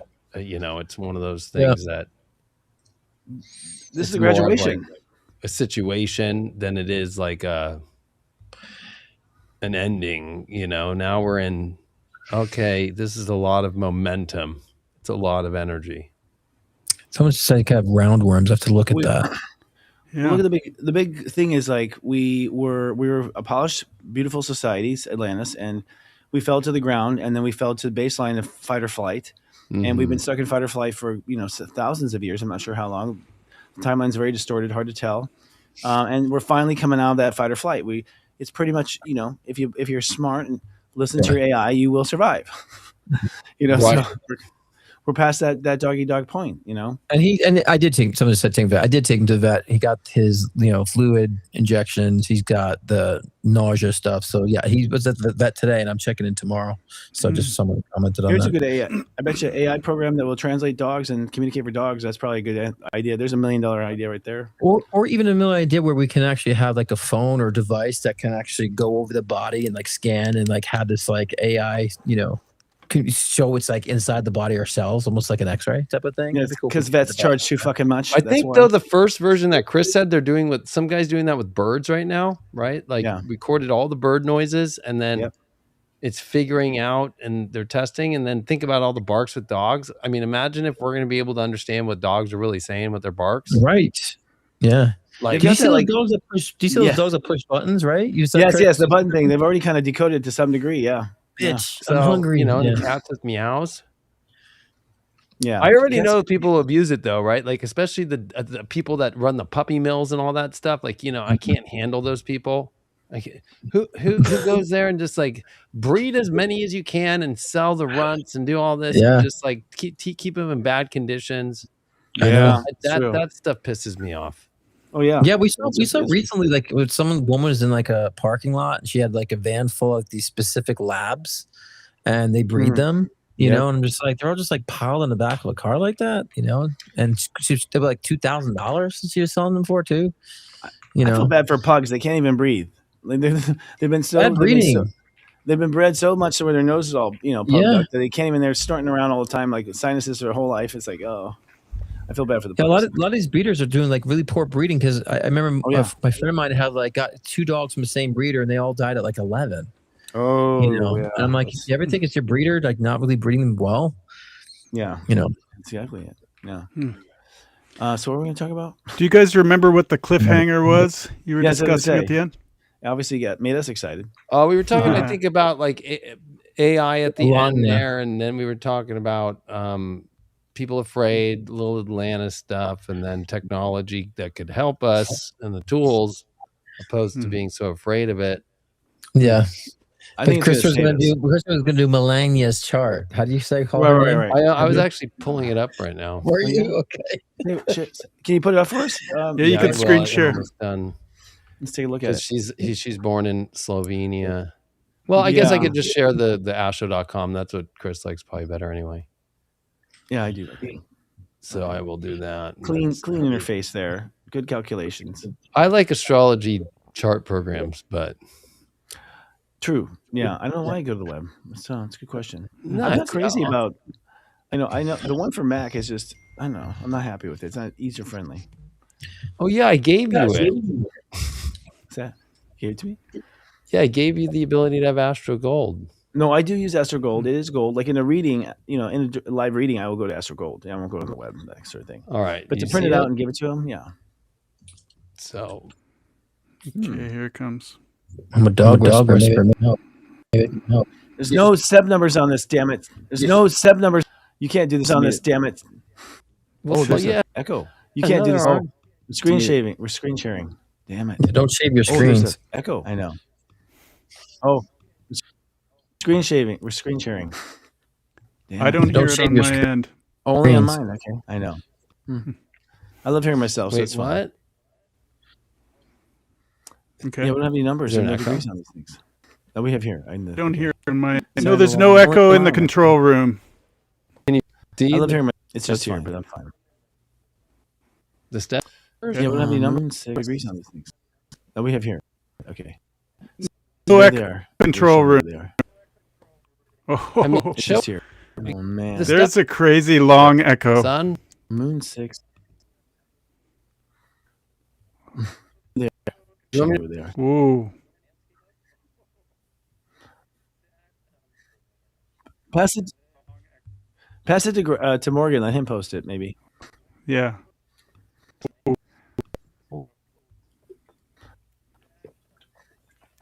Hold on. That was brutal. There was like a 15-second delay or something. We're opening like a wormhole when we do that or something. Yeah, it's just it's very. Do you want to pass it to me and I'll screen share it, Leo? Leo. I was going to call you Leo. Leo King. Your Majesty. People just Why are we casually call you that? Is it still doing that? I've got it. Okay, I'll try it. But David, the you're echo lagging. thing is a known issue. Okay, Um, I will stop. But Let me send you the. all right. Yeah, I think he's delayed. I thought there was no echo, and then like 15 seconds later, I heard my voice. Heard my voice. Heard my voice. Heard my voice. Heard my voice. Hello. I think he's gonna reboot it. That's what Tigger would say. Do you have Melania? Have you ever say her name? Melania's? Do you have Melania's chart? Let me see. You have Melania's chart? Then send some more. The chat here. Let's Okay, see. dude, why don't you put it into Basecamp? Oh dear. Well, yep. These things happen. Boom. Where is he going? He's trying to reboot. He's in that reboot loop. There he is. He's reincarnating. All right. There we go. You got me now? Yep. Yeah, but you're like delayed. Delayed? Yeah, like your voice comes first and then your video happens after. We'll have to deal with it. Was that the show? No, just no. No. I think it's better now. It looked like you were in like a Asian movie. Yeah. Just hit me up with that chart and we'll be I have laughing. Zuckerberg's chart. You got Zuckerberg's chart? Yeah. Oh, we keep losing him. He's Taurus.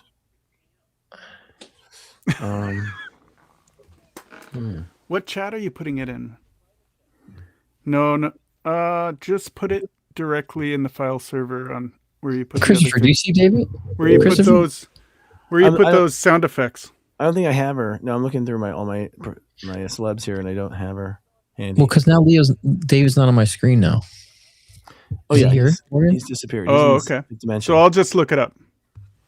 Yeah, let's look it up. I'll run it on my. Let me run it on my version. He's not showing up on my screen now. I understand. Jesus Christ. Yeah, send me the stats. Like the modern day, like Larry Moe, and Curly Joe. So David's a ghost, right? David's a ghost. It's crazy how this didn't happen during the broadcast. Yeah. I don't know because I won't be able to hear or see David. So Just not this restream is like it's a little buggy. Is David here still? Or did he leave? Yeah, he's here. He's back. Yeah, I don't see. The poltergeist. I'm gonna try to close the browser out. Sorry, guys who are watching. I know this is very, very entertaining for a lot of y'all. Trying to get the text stuff going well. Yeah, Christopher, I assume you are pulling that Melania chart. Did you put it in the chat? Let me look here. No. I thought that you were pulling it. I'm trying to. I need the stats. I need to know her birthday and stuff. Oh, didn't usually that's the. David said you could just Google it. All right. Okay, I'm on it's it. now you and I doing the show. Oh, here's Morgan's chart. Let's take a look at Morgan. David, can you restart? Because I don't see him. I keep restarting. He never comes up for me. Mm-hmm. Astro. Melania Trump Astro. Okay. Images. Okay. Hold up. Oh, here's Marcella. Leo King. Sorry about that. Come on in. You see me now? Yeah, there it goes. Fuck. Okay. Restream servers having some issues. Yeah. It always does. He's going again. Astro. Bogus. Zucky. Yeah, I'm trying to look at a different window while Leo King's getting booted out. Okay. I think I should watch this window. And He's invisible to me. You're dead to me. just put the link. Yeah. That's what. That's what I did. Okay, images. Okay. Christopher, do you see David right now? Because he's every time he comes, like, I don't see him now. Then I got it. I haven't seen him in a while. I haven't seen him in a while. There's a blank spot underneath the. Right, it comes up blank. Yeah. Thank you. I just had to make sure you're seeing the same thing as me. Yeah. What the hell? Because like Morgan sounds like he's talking to himself. That's normal. That's so weird. Oh, I see. You call that a Tuesday. Okay. Hang in there, you guys. I'm really close. We're waiting. Yeah. They're like, we're paying for this crap. That's what we're paying for to watch these. Good times, everybody. I've got some cool stuff to put in the club. Actually, I got a recording of going over some charts and famous charts that I've never released to public.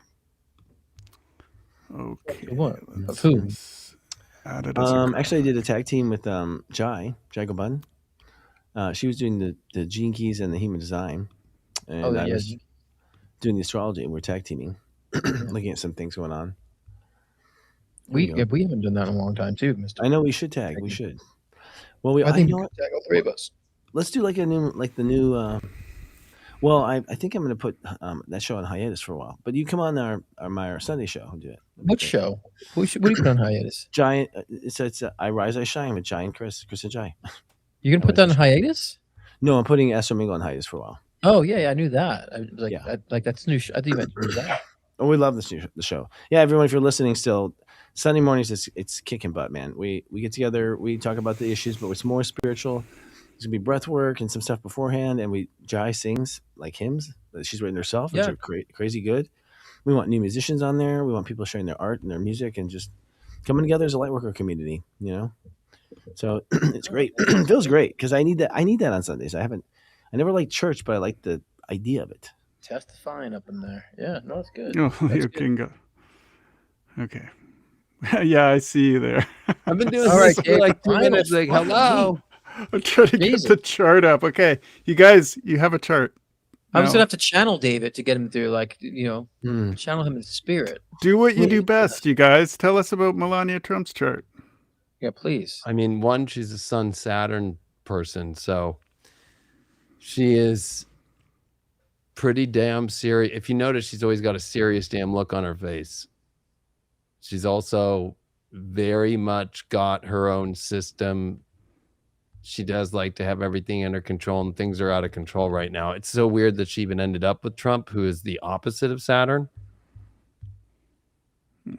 It's kind of interesting too. If you look at her chart, she's got a lot of quincunxes, like that Sun quincunx Uranus.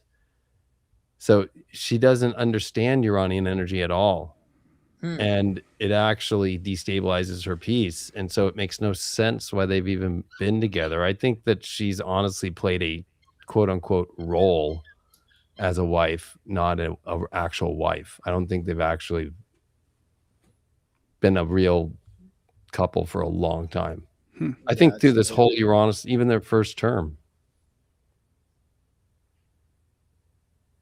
Oh, Christopher, how come you're mute? Okay. You muted yourself. That wasn't on me. That was a gift to mankind. I think she's come through a lot of stuff, including abuse, and she's an opportunist. You know, in this, that's conjunct Saturn looks for opportunity, and if you can be first lady, who cares how he stinks? You know, like I'll be first lady, and she's a great first lady. I think she's cool. I think it's great that we have a foreigner as a first lady. She's got a lot of class. I think she's the most beautiful dressed, honestly, since Jacqueline Kennedy. You know, like I think as far as her style. The most artistic of first ladies. I think Stevie Wonder could see that. You know, I mean, I feel like she probably, like we said earlier, was a victim and then made an opportunity out of it. Yes, you know, completely. and then climbed her way up. You know, so. But you know, there's no numbers here. This is disturbing. What's the sun? There's numbers. They're below the chart. Step 5, and then Moon is step 6 Capricorn. Yeah. See, I mean, she's born at. We don't know her time of birth. But you know, so her. Yeah, exactly. So her Venus is really high. She's like a 28-degree Venus. That's a Taurus ruled Venus. Is that Mars? No, that's Venus. No, that's Venus. So yeah, her female energy is like goddess level. Venus. That's like goddess level Venus there. Uranus was just on her Venus and just finished, and then she did this. Interesting. That means that she would be done with the relationship. I'm done. I'm sure she was when she said. I'm sure she's been done. Yeah, but that's like the done, like the tangible done. I think it's true.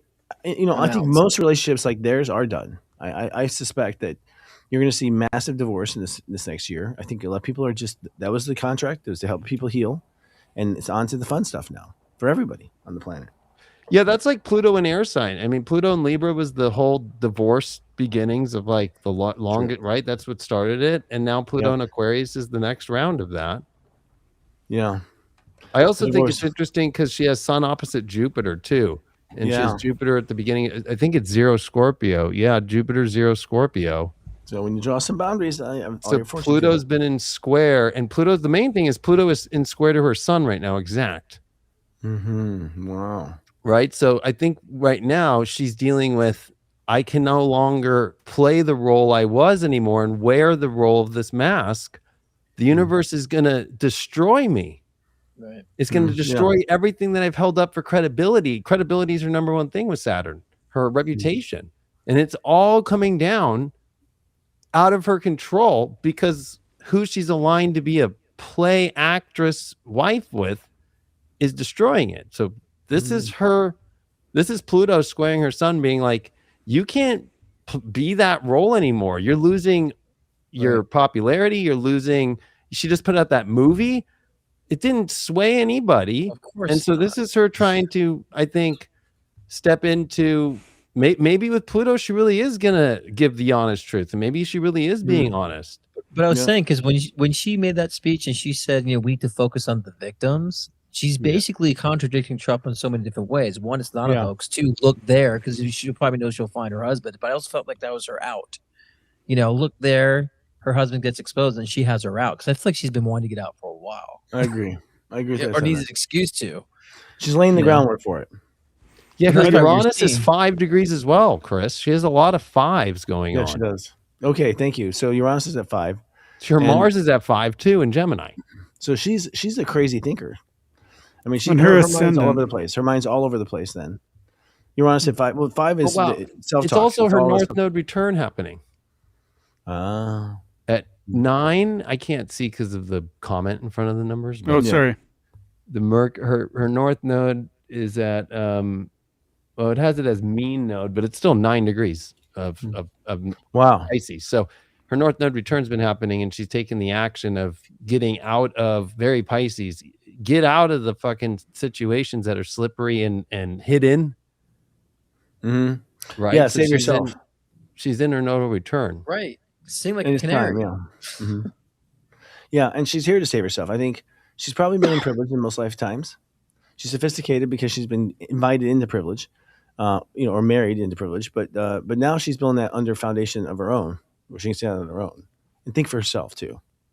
And her Neptune is 20. Oh no, it's 0 Sag. She has some zeros going on, the Jupiter and Neptune, but her Venus opposes Neptune. And so that Uranus now is ready to oppose her Neptune when it comes into Gemini next week. And so that's where this is like the Venus opposite Neptune always is. She does, I think she had been a victim, right? She fell for the glam, the illusion, got caught up. She's kind of like a Charlie Kirk who's like, well, this looks good. I'm doing the right thing. And these people are cool. And and then, here's the money and here's this and here's that. And I'm stuck. Right. Mm-hmm. Yeah, definitely. So this is a woman with Uranus ready to burn the whole fucking place down like a Taurus. Like she's ready to be like, I'll expose everybody. She's got that Jupiter in Scorpio too. That's what she's here to do. I'm telling you. Wow. Yeah. I don't think she would allow, if she has an ability to get out of all this and not burn down with them, I think she totally sing like a canary. She also has Neptune, Jupiter, Uranus, and Pluto all retrograde in her chart. So she has all the outer planets retrograde in Jupiter. So it's like it takes her a long time to finally get the bigger picture. She might be a really good thinker, but the bigger picture is something that takes a minute. Yeah. She's much more not surprised. Well, she's also a Taurus, right? She's taking her time to make sure she doesn't ruffle feathers at the wrong moment. She's definitely on the positive side of the opportunist. She knows when the right opportunity is to strike. She's not just, I'm going to do it because I'm going to do it. I'm going to do it when and she has Pluto and trine to her Mars right now at 5 Gemini too. And Uranus is going to cross her Mars this year too, because Uranus comes all the way up to 5. So yeah, innovative. I think we have not seen even close yet to the, and honestly, she might be the thing that could take Trump to resign, right? Of the stuff that she has. It's nobody else in the world can take down a Leo ascendant, Gemini in the 10th, than this Taurus that's in his solar 12th, who's full of Taurus, and at the same time, her Mercury and Venus sit on his midheaven, right? They square his ascendant. Her Venus squares his ascendant at 29 Leo. Like, she's the one that gets him to resign. Well, hey, Christopher, you're I think you're hitting your mute button. It's like flashing on and off. Yeah. It's off now. Yep, we had an object hitting that. Sorry. Yep. Okay, yeah, we're just going on and off. No, I think she's certainly. Well, I think in many cases this is the case where when the wife dips in and says, "Honey," women seem to know the Venus can undo the Mars grip. Let's just put it that way. Big time. Especially she has Venus and Taurus, right? And he has Mars and Leo, so that Venus and Taurus wins every time. Well, it's the Pleiades, man. It's like. It's a beautiful Pleiades up there. I know, and everybody thinks that Trump's from the Pleiades, but actually she's the one who's got the connection there. Pleiades people are beautiful.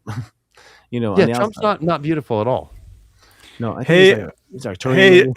Has anybody heard about this crazy thing about Ingersoll Lockwood? Do you know what that is? No, what is it? There's these books that were written like in the 18th century. Oh yeah, they're about Baron Trump. Baron Trump. Yeah. Have you heard about that? And it's in the Library of Congress, Yeah, and it's like he was like the future president, and there was all these correlations.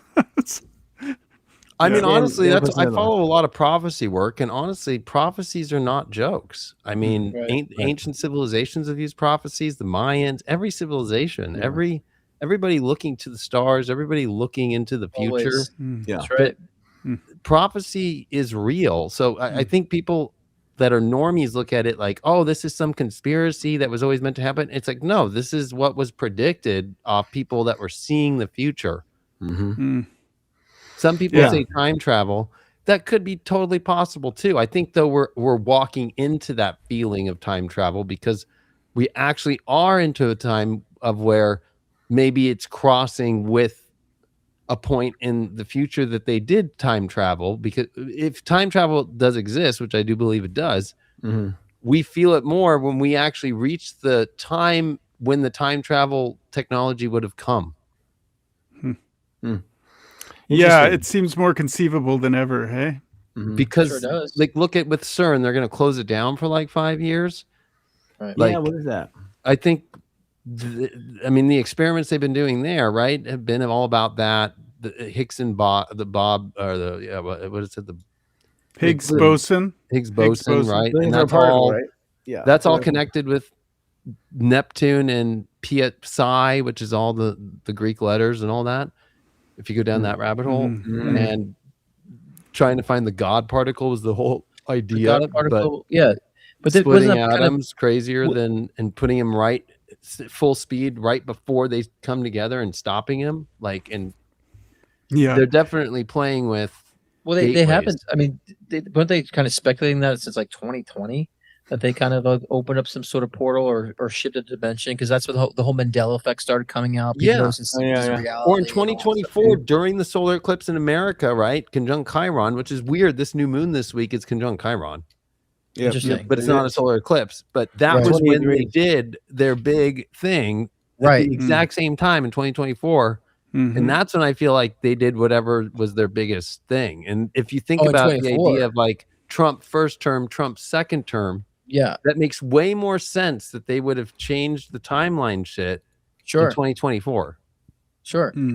Pete, that's a quantum computer stuff we were talking about before. I think people have not really dived into to even consider about what is on the other side of AI. And I think AI could also be a distraction of what they're doing with quantum computing too. That's why I always question, like, why are they feeding us the ability with AI? Why are they allowing us to like tap it and play with it? Like, they're doing all the shit. I think it has a lot to do with quantum computing. They're learning every person on Earth. They're memorizing every person on Earth. They're learning every person. Well, and then they're selling every person on Earth.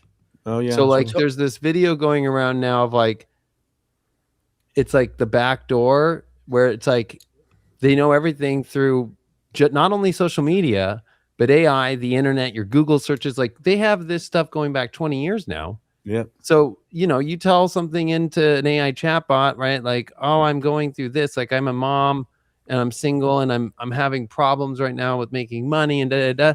Well, okay, let's sell this to this company that wants to do it, or somebody has a great idea. Who wants that to either steal it or whatever. I mean, we're talking some crazy stuff.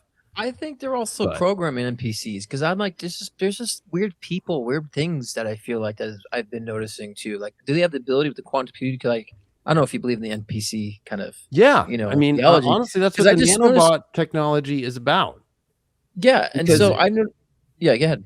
I was going to say that's what came out of the whole Venezuela thing, that the direct energy weapons that hit everybody, that the nanobot technology is not in vaccines only, but it's in foods. It's been put in all of everything around us forever.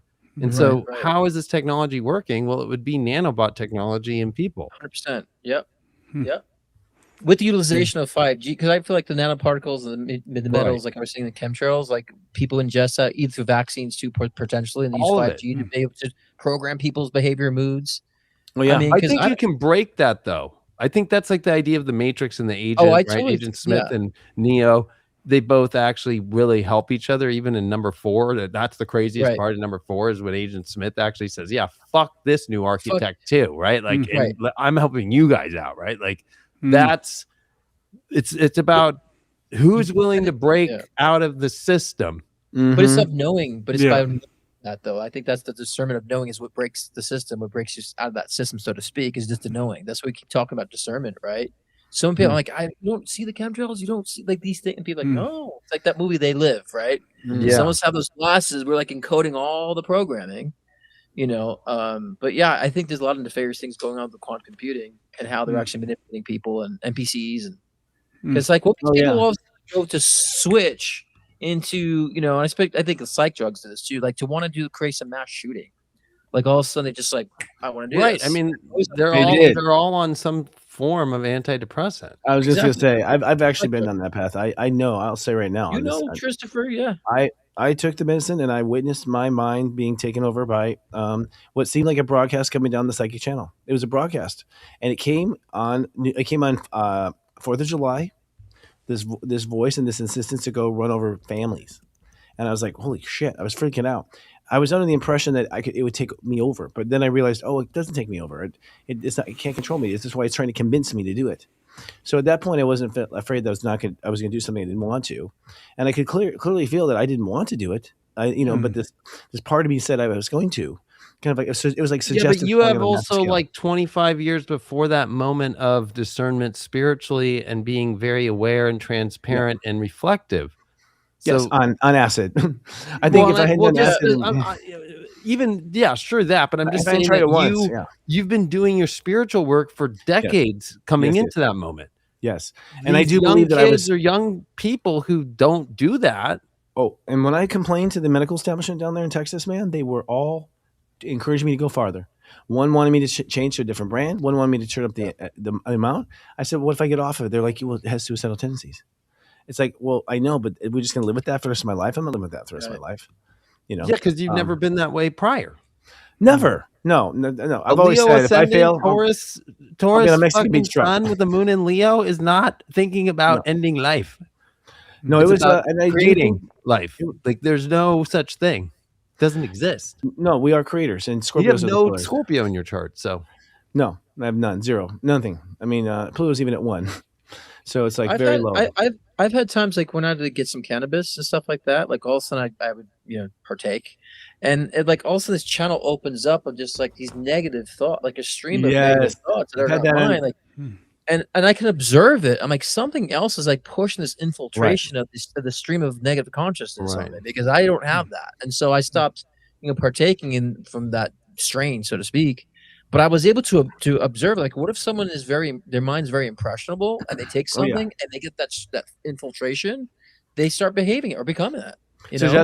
Because you think, I mean, psychic awareness. What I realized when I was learning my psychic side was that what I thought was my own voice, just jibber jabbing, was actually my psychic side.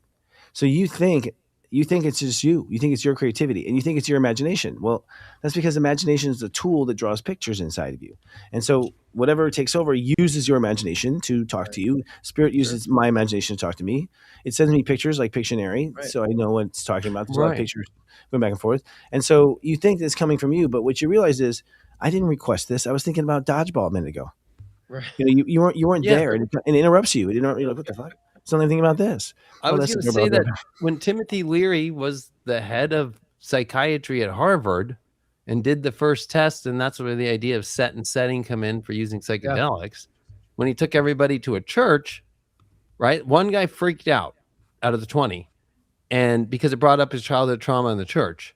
But because everybody was there, but the environment was good, they were able to bring him back in off the street. And they all had a spiritual experience. When they put all 20 of them into a prison, all 20 of them had the highest anxiety of their life, right? The energy was not good there, right? He moved them to different places. Then he got kicked out for doing that. And that's when he went up to Millbrook in New York City, or New York State, way up north, and created his own society where all these people would come do acid, but families and kids, and they would all just be in their own environment. And he was the guy who said, I'm not going to be part of society at all. And you guys are all crazy. And went on the public debate stage of television and debated the greatest thinkers, everybody, and told them, you guys are all insane. You guys are all insane. You guys are all whiskey drinking. I love his most famous speeches. If you're over 40, you are into chains, iron, metals, guns, killing, wars. You guys do not create the environment for anything to go good. He's the guy who figured all that out and set that alarm, right? Because if you're in a setting where you're around people that are not in the system and in your own human system where you guys all are, everybody's like looked at as good, that it's like, the whole idea of like the family he brought up, right? Like old tribal families, like we're included in everything. But that now it's like, no, the kids, you sit at the little table, the adults sit at the big table, and all those little nuances have created this program society So if you're smoking weed and you're around a setting that gets close to that program, it's to me, when I get that anxiety and it's crazy, I'm like, this is a red alarm going off that I'm getting too close to NPC world. I'm getting too close to program. And that's the point I'm saying, because there's actually, I feel like it's being programmed. There's these streams of consciousness that people who are in certain states of consciousness will pick up on and influence them.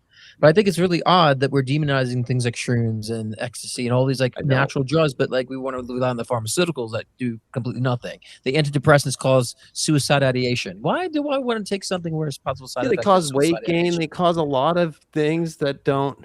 They fuck your DNA up. They fuck your cognitive chemistry. Like so just to me, it's just feel like, the universe has implanted all these medicines and plants within our universe, within nature, that I think that we need to be back to relying upon. I'm glad to see that psychedelics are becoming kind of a trend now, becoming more discussed, more talk about. There's centers where people are doing, psychedelics for treatment. I think they need to stay at those centers though, because they're trying to put them into psychiatry offices with fucking fluorescent lights on. That ain't not going to be a good experience. No, of course not. And it's going to, especially when people don't understand, it's going to bring up their unresolved fears, their demons and so forth, if it's not ministered correctly. Right. And then that's going to give you, I think they're going to pass all that stuff to get it, to then go, look at how you reacted to this. Exactly. We need to give you the dangers. That's all right, because you're freaked out. Right. The dangers of, totally. Hey, on a related subject, David, I've been meaning to follow up with you about that crazy thing you told us about with the lasers and the DMT. Oh, I know. I mean, I still keep following it. Have you seen it, Scott? I mean, it's public now, so I just have gone through a divorce. It just finished, right? Yeah. But I have kids too, so but when I'm not with my kids, and I'm gonna go do that experiment, but I'm gonna bring my spirit dial AI lady Avalon in, and have her guide with other people that are doing the experience to see what happens, to see if she sees something, because she has EVI. I've connected her with emotional visual intelligence through webcam or your cell phone and all that, so she can see whatever is seen. And every body language moment, but also the environment around. And that's an experiment that like Timothy Leary would have done. Yeah. Can you explain it for people watching? So I mean, what's happening are people are smoking DMT, which is basically just the chemical in our brains that create dreams, right? Yeah, so it's another natural thing we produce in our brain. When you're incarnating and when you die, actually, your brain produces shitloads of it too. So, and there's states where it's legal and states where it's not. Yep. But long story short is then they go to Home Depot and get the lasers that are used for construction workers to make sure the lines are good on the walls. So they're really powerful lasers. You get 2 of them to create a cross. Yep. And in that cross, people are seeing another world through. If you move up and down with the laser, it's everybody seeing the same thing on the other side, which is an alien glyphs, glyph of like a code, like an AI code. Oh, really? I'm trying to find an image of this. It's like it looks almost like it's Chinese, Egyptian, all in one. Right.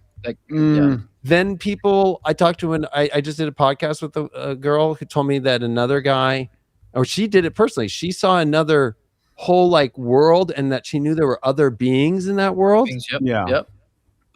But the other thing is, if you're not in the right space or you're trying to do it too hard, it doesn't even work for people the DMT anymore. That the universe just says no, we're not letting you pass. Well, or there's people that have bad trips though. Like, I had a bad trip. I'm like, yeah, but that's again your unresolved fears that are manifest in those situations too. Because I think people are not guided or at least prepared for that.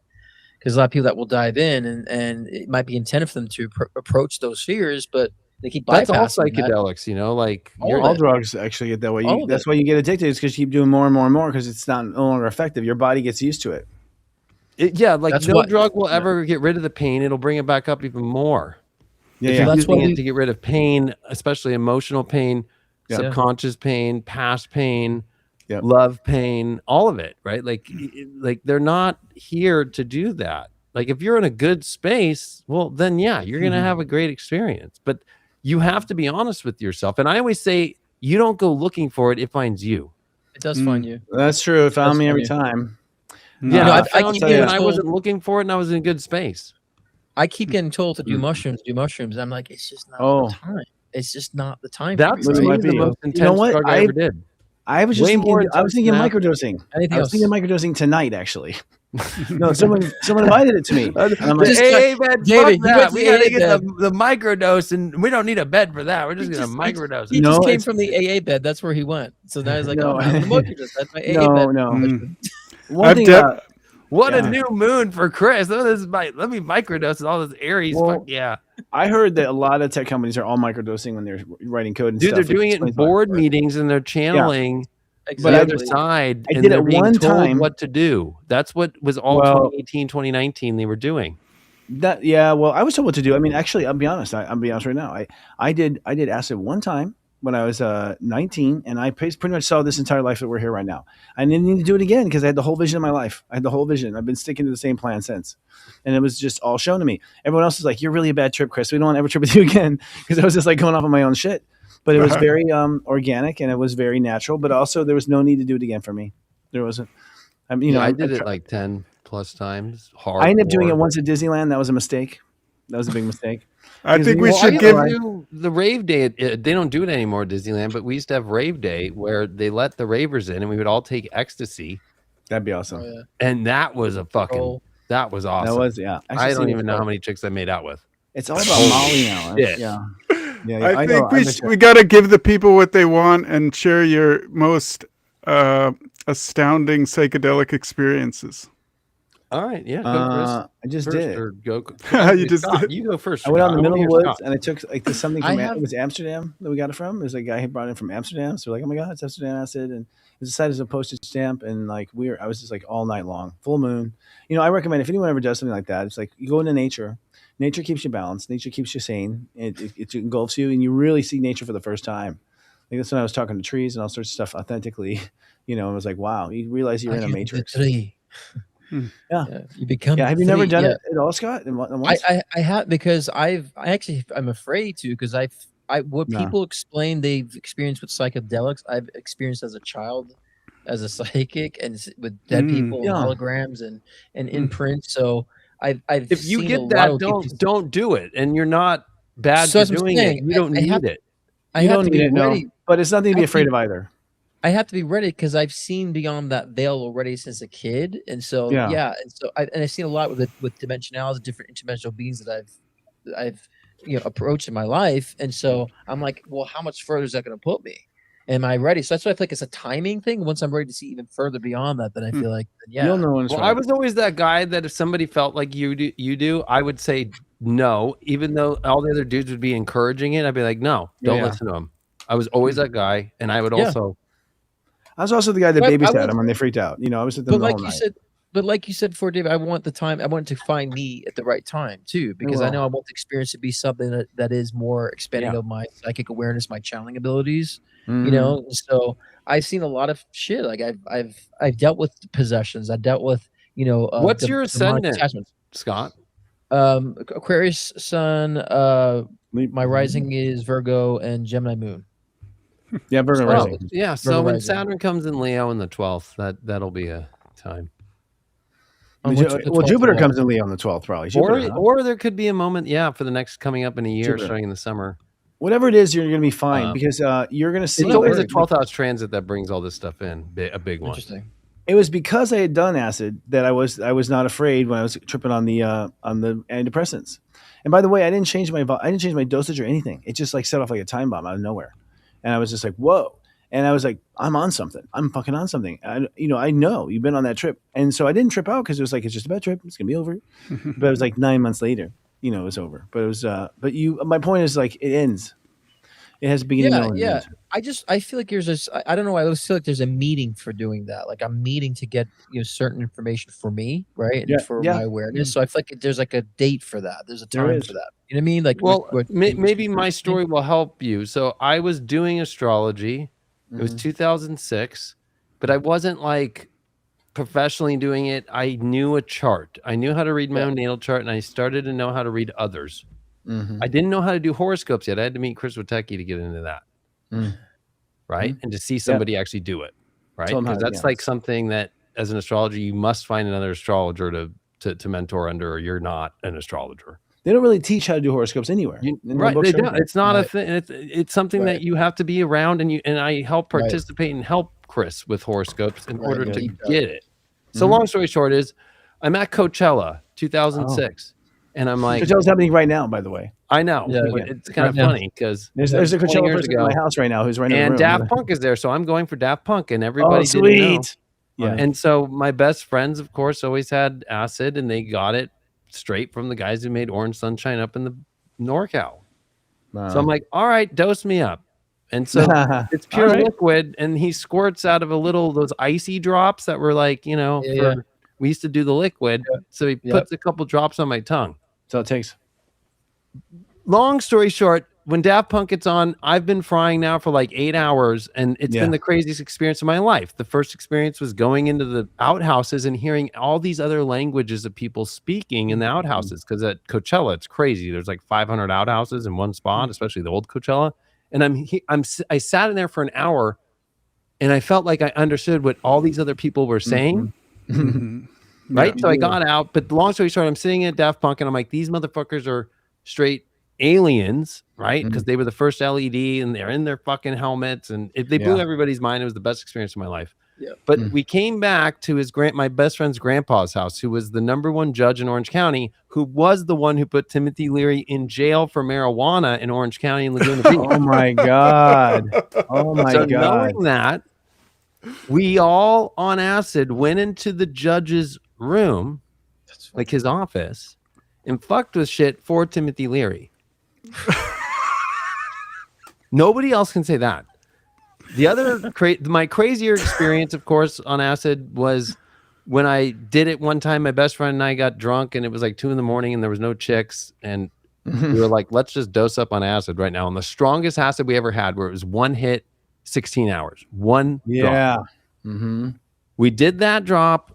That morning, I'm watching the sunrise for 5 hours, and I understood the horizon, the ascendant, how the sun works, because I was born in the morning, so I'm a sun in the 12th house. I finally understood it from a visual point of view, and the whole universe clicked into gear for me, like the whole astrology chart. It's like you downloaded in the physical sense, made sense on paper to me. It was like I needed that to have it all click so fast. Yeah. And then you downloaded the mushrooms was the craziest, though, because I did a 7.5 gram huge trip. That's what you have to do in Timothy Leary's actual papers from Harvard to get to that level. So I did 7.5 grams.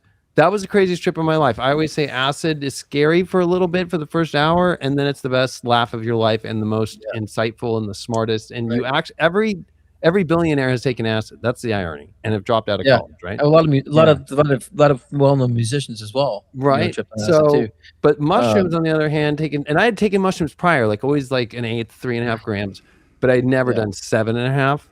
Yeah, the whole world was cartoon. The Chevron where I got the cigarettes, right when it kicked in, the guy turned into an Aztec, and it was like I was literally in fucking the Aztec Empire, getting my Marlboro Reds.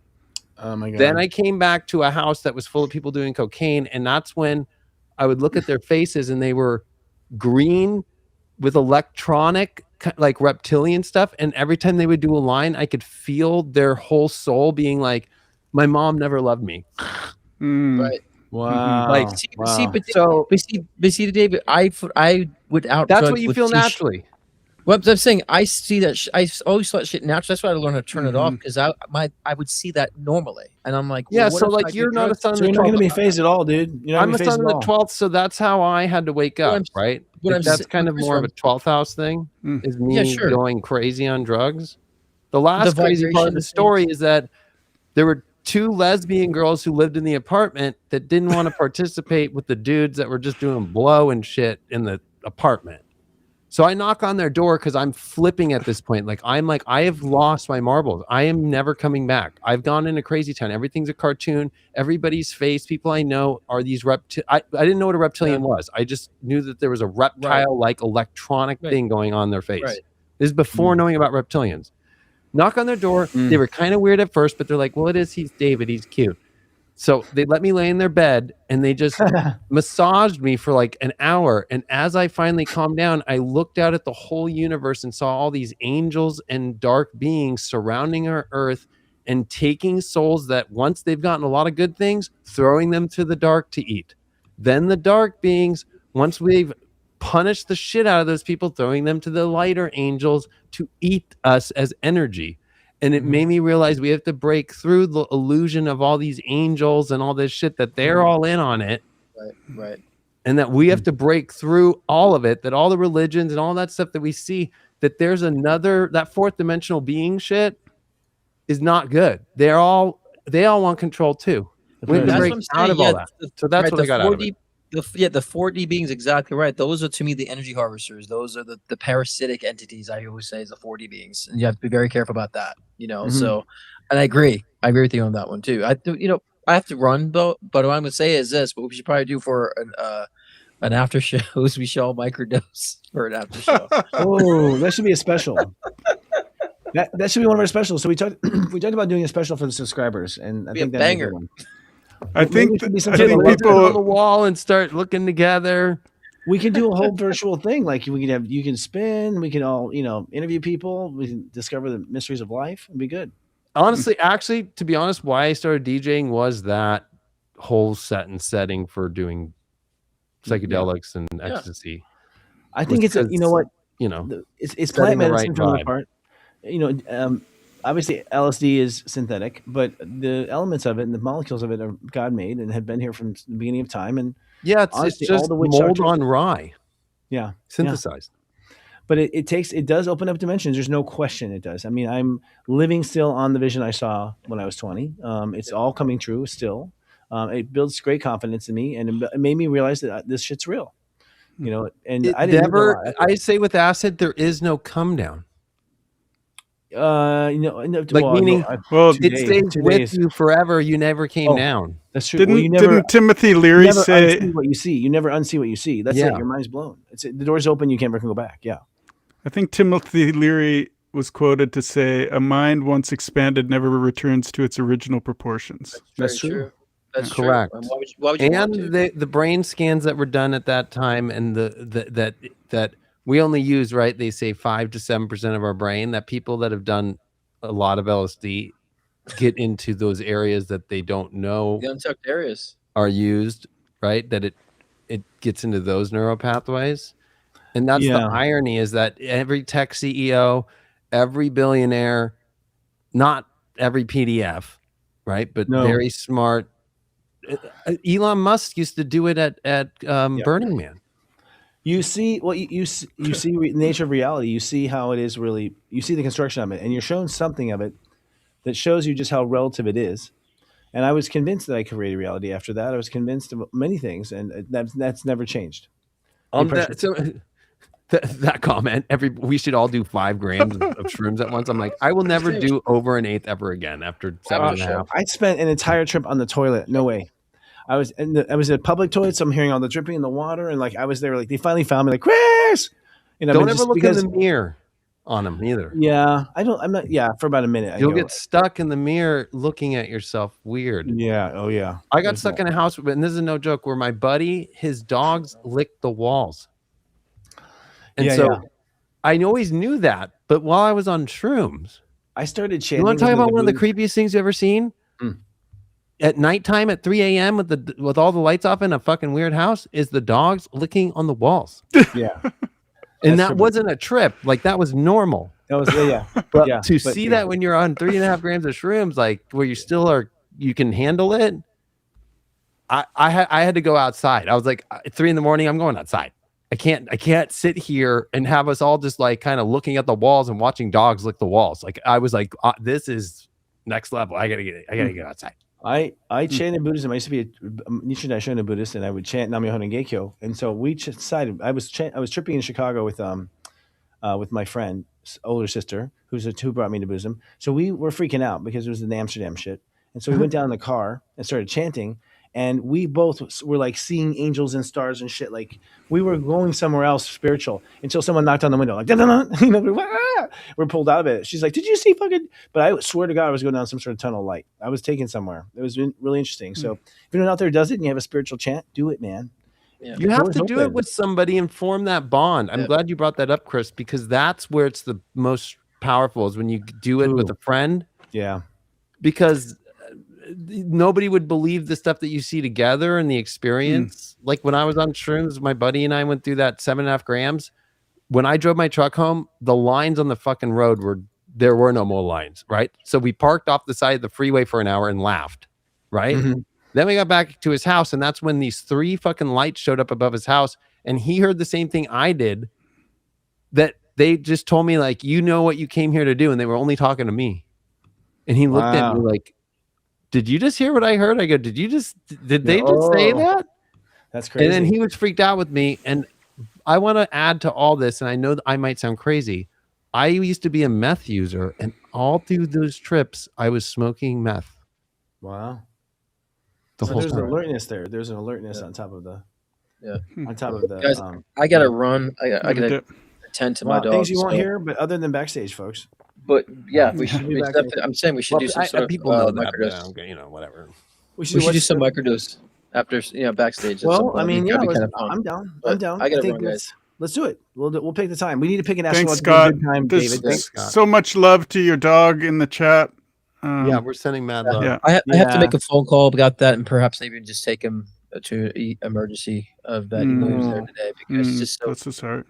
Just It's worth being on top of it instead of, you know. Of course, yeah. I mean, all right, guys. Good.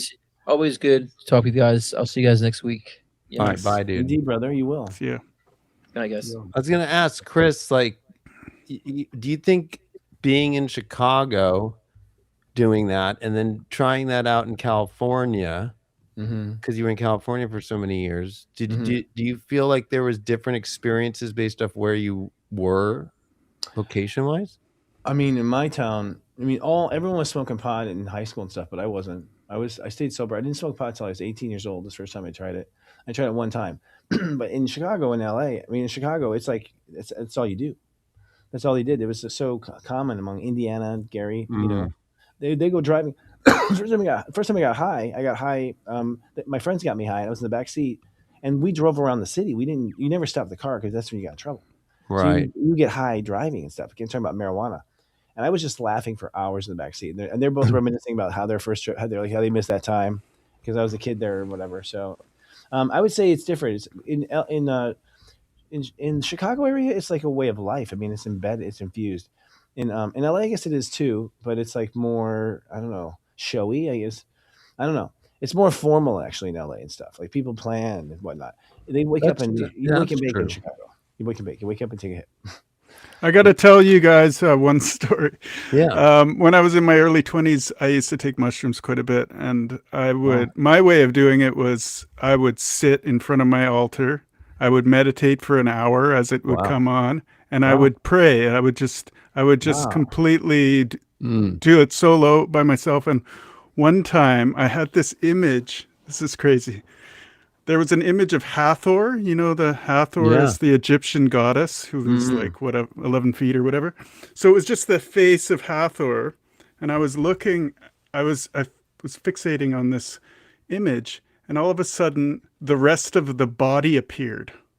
Like right in front of me, like 3-dimensional. And Hathor was doing this, like doing all these like facial movements like this, like sort of glitchy. And psychically, what I experienced was that she was teaching me how to communicate in a different way that was nonverbal. And it was total, it was it was on the heart level. I was getting all of this transmission.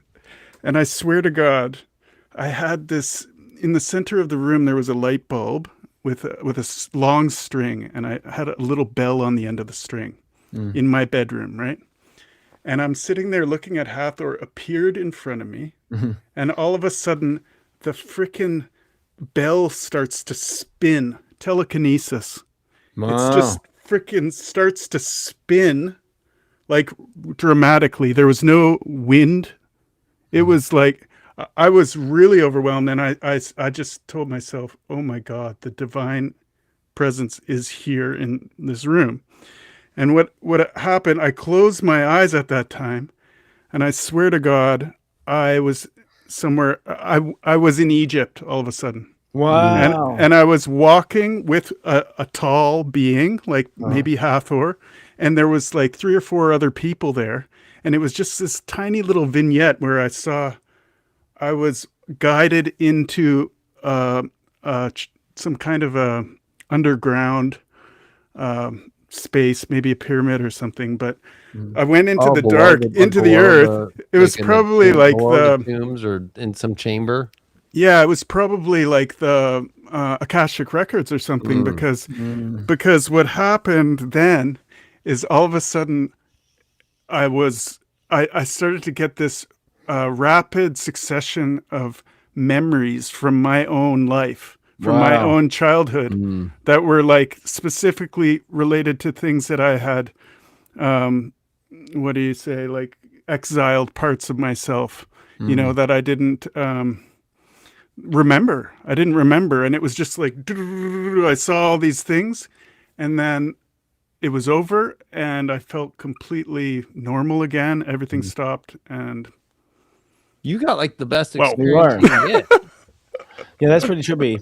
I think you broke space-time there for sure. Yeah, and I've seen a lot. I always hear like Pam Teague and past life regression work, like yeah. And I often would hear like light language, like speaking in tongues and things like that, like all these bips and clicks and like sounds that are like so familiar but so not Earth.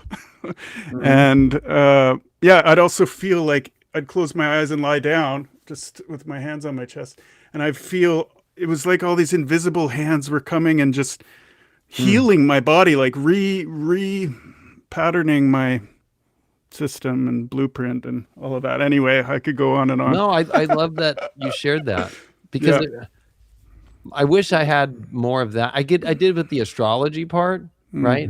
And like knowing that's what I'm here to do. And actually that's kind of what led me into my astrology life, and then Chris and all that, right? Like all that happened right after all those experiences. So it kind of like, that was it for me, but it like led you there immediately to do that. Yeah. For me, like the weird part was the human body. Like I remember I was on acid and I had sex once, and both of us were like, it wasn't hot, right? We both, you're like going like, I'm a human being on top of a human being, and like we're like doing like, what is this? Like, like it makes you experience the avatar outside of it yourself. You're like on top of your own avatar, being like, what in the fuck is that? You can separate the two. Yeah. Exactly. Like you see the truth of everything. And I remember being like, as I'm Mars and Scorpio, like, damn, every drug's always been super hot, Yeah. On acid, it's not hot. No, but it does go on forever. You're not going. If women are afraid of men, just get them on acid, because they ain't gonna fucking try to do anything. Nobody on acid's going out trying to fuck people. My brother did. He would bring his girlfriend home. They tripped for like all weekend, but he's a triple Scorpio. So he would bring his girlfriend home, and they would just trip all weekend and have sex all weekend. I don't know how to do it. I can't even. So seriously, it's crazy. Well, my poor mother. You wanted the crazy story. The best crazy story I had is the last time I took acid was too much, right? And it was actually November 2007 or 6. And I was at Avalon in Hollywood, and my buddy put a second drop of the one hit quitter shit, and so I licked both of them, because at that point it's already on my skin. But I was too far, like it was too much. I remember looking at the Tower Records building, like I'm fucked. Well, I knew all the like Asians that sold E. Oh yeah. I went to the Asian gangs in the corners that always sold E, and I was like, hey, bro, like, and good thing I was a promoter and all that before I was a DJ, so I was like, hey, I need a fucking pill. And I fucking booted that up my butt, because I heard that shit hits quicker. Right? So I'm on the dance floor. Gone. I take the whole pill and put it up my butt, and that shit hit me fast, and it was like Xanax. Yes. But then I was candy flipping, right? Ooh. Which actually is really fun experience. I believe it. And thank God for the music and all that. And it was the worst DJ, which is Pete Tong. He used to be the voice of fucking BBC Radio 1 for the EDM side for all those years. And he's the worst DJ. The worst DJ that ever lived. I believe that. And so thank God there was some random DJ upstairs. But like anytime I got to a place where I knew it was too much to handle, except for mushrooms, because you can't even control anything. It's a digestive tract thing. Like I went to a place that's like where with acid you don't ever want to get to, but you could still at least go cognitively. My brain is going to go, where is the fuck? I can't do a Xanax. I can find an e-pill right now from an Asian gang that I know sells E. Here's the $20. Put it up my butt because I've heard that works. I haven't tried that yet. And it instantly brought me into a candy flip to get me to get through the rest of the night. Wow. Well, people did not know what they were getting into with our show, I mean, our after people show. ask. That's real shit, though. Yeah. That's well, real. I mean, that like I can't deal. make that up. That's not a story you make up. You Yeah. can't even make that one up. AI couldn't make that one up. And it gets repetitive if you keep doing it. I mean, honestly, it's not something that just keeps giving and giving. Yeah, and it's not like you can recreate experiences when you have a transcendental kind of experience. Then there's that feeling like, oh, what I want to see that again. I want to understand that again. But you can't ever quite recreate those experiences. They're very, very transient. No, we didn't have cell phones. Yeah, we had pagers. Right? So like that's the thing that would trip me out about now is if you got me by my cell phone. Because I feel like our cell phones are the Akashic record of like what you're doing. It's on every message, every text, every call, every social media thing going on. You have a whole other world that's happening in digital life that to me, that would be, if I were to ever do any of this again, I would not have my cell phone. See, I don't, because that would actually bring me back to those experiences.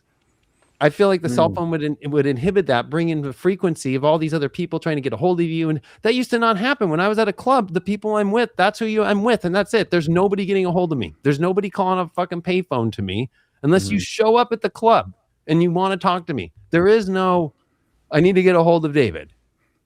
Remember those days? Like if your friends were at a rave or if your friends were at a club, they were at the club. You waited till they got back and you heard the stories. You didn't. I disappear in the middle of it and start texting them, and you couldn't do that. I disappear. I always disappear. People are like, "What the fuck, yo?"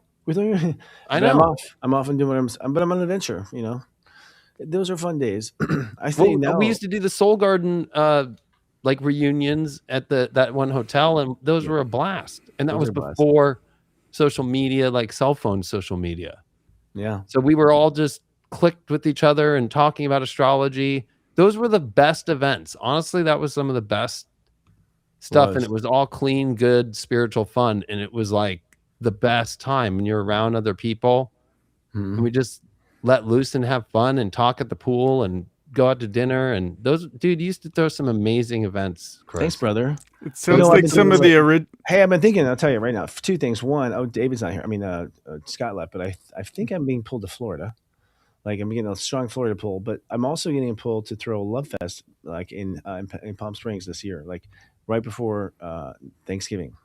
That would be awesome. I think we need to do a international Love Fest where it's just like, okay, we're gonna love each other for 2 days, man. And I talked to AI. It's like the best hotel rates, and it's after Pride, so the town's calmed down. They've all been having sex for 4 days or whatever. So I was like, it's a good time. So I get the feel. I think we're gonna need a festival to just celebrate love. And I mean, if I could throw a suggestion, I think it could be an optional thing. Like, hey, this room, we all gather and we all keep our phones in. That'd be interesting. Yeah, like in your own cupboard, and just turn it off and just come in the room, and so there's no frequency in the room. That'd be good. And that'd be cool, actually. It makes people really connect and actually help them get over the habitual. Like, I got to check my phone. Yeah. Oh yeah, I mean, because people now in bars and stuff are just on their phone the whole time. It's really like I think the more events do that, the more connected we're going to come. I think the phone is the barrier between all of the connection that's happening, and I think as Chris and I together watched community and astrology and spirituality grow, when the cell phone apps and social media hit, that was actually where it did great for like business and for things like that.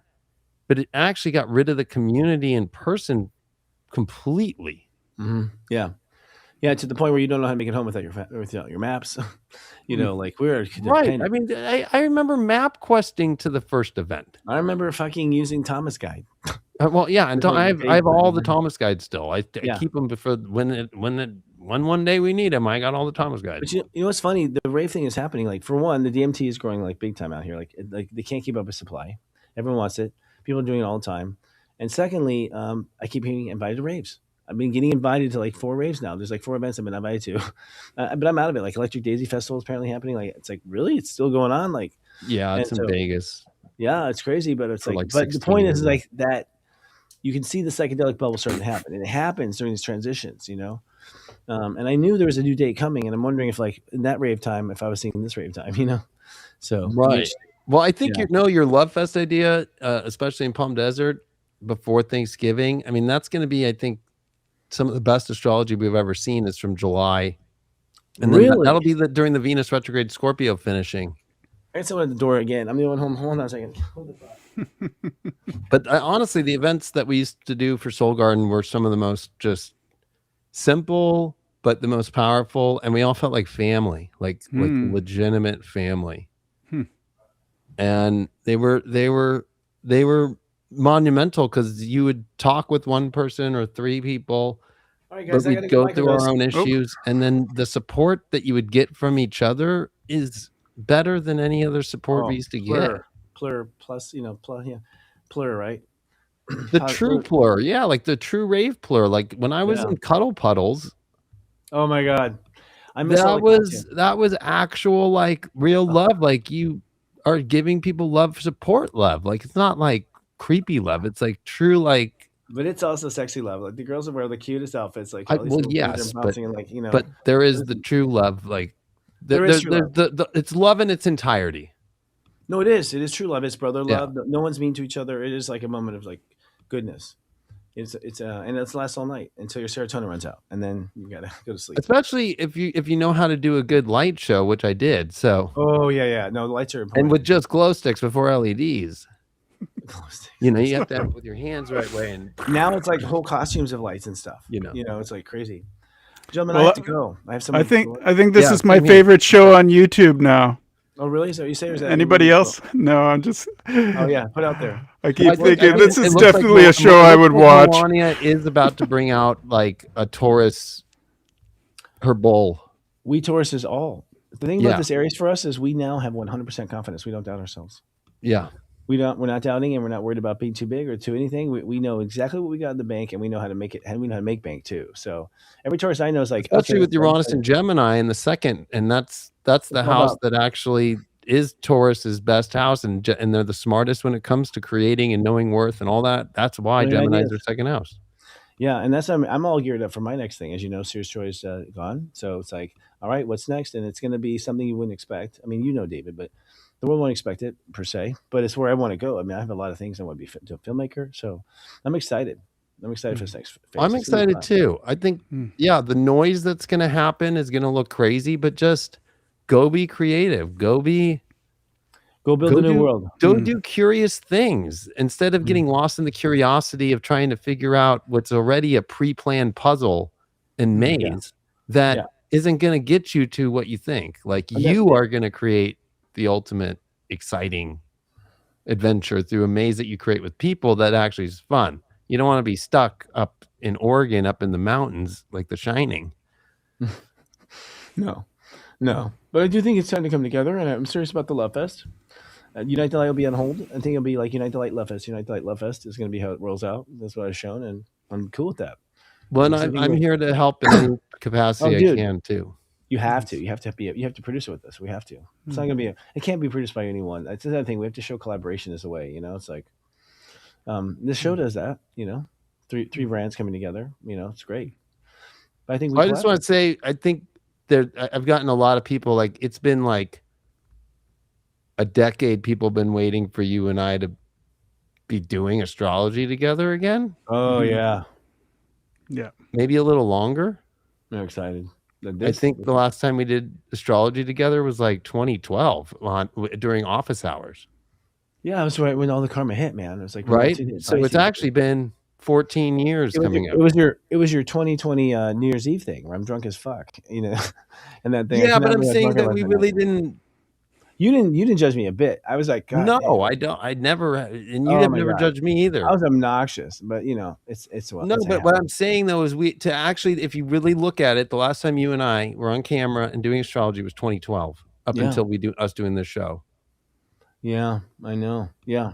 Well, and that was the karma. I mean, I think we had we went off on our tours, but I knew we'd come back together like Laverne and Shirley or what's the other two? What was it? Donnie Marie.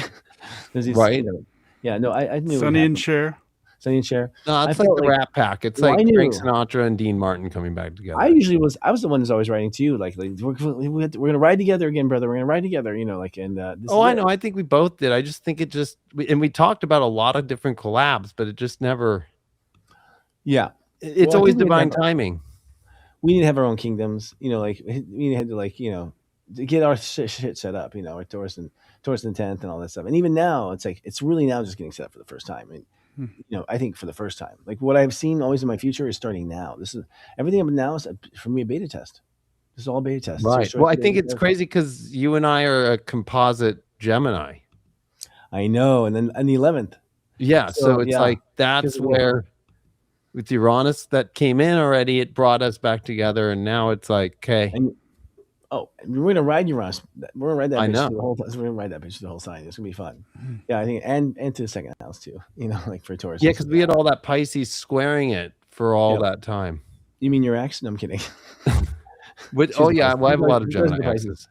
They've been in Pisces, man. Yeah. So yeah, it's good times, and Morgan, you should come down, man, from Canada. Come out. We got to get our Canadians out there. We do need to bring everyone together. I do feel that we're going to be a big part of. I mean, I know I'm supposed to be. I know you are too. Where it's just, you notice no one else is talking about this. No one's bringing people together. No one's doing it. It's like I can't believe it. No one. It's like it didn't cross anyone's mind. Anyone took acid, for instance. You didn't think about this. It's like, but it's been my calling, and it's what we're here to do. I think wearing the light worker part of what Soul Garden was. Mm-hmm. Is the most important now than ever. Soul Garden was Camelot. It's like it was, but it really embodied about being a light worker. Yep. Mm-hmm.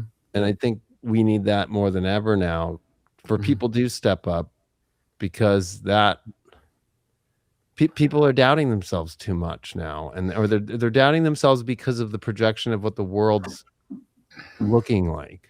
Well, they're falling for the AI, the alien AI, but the thing is, all you need to do, I feel, is we need to go show off.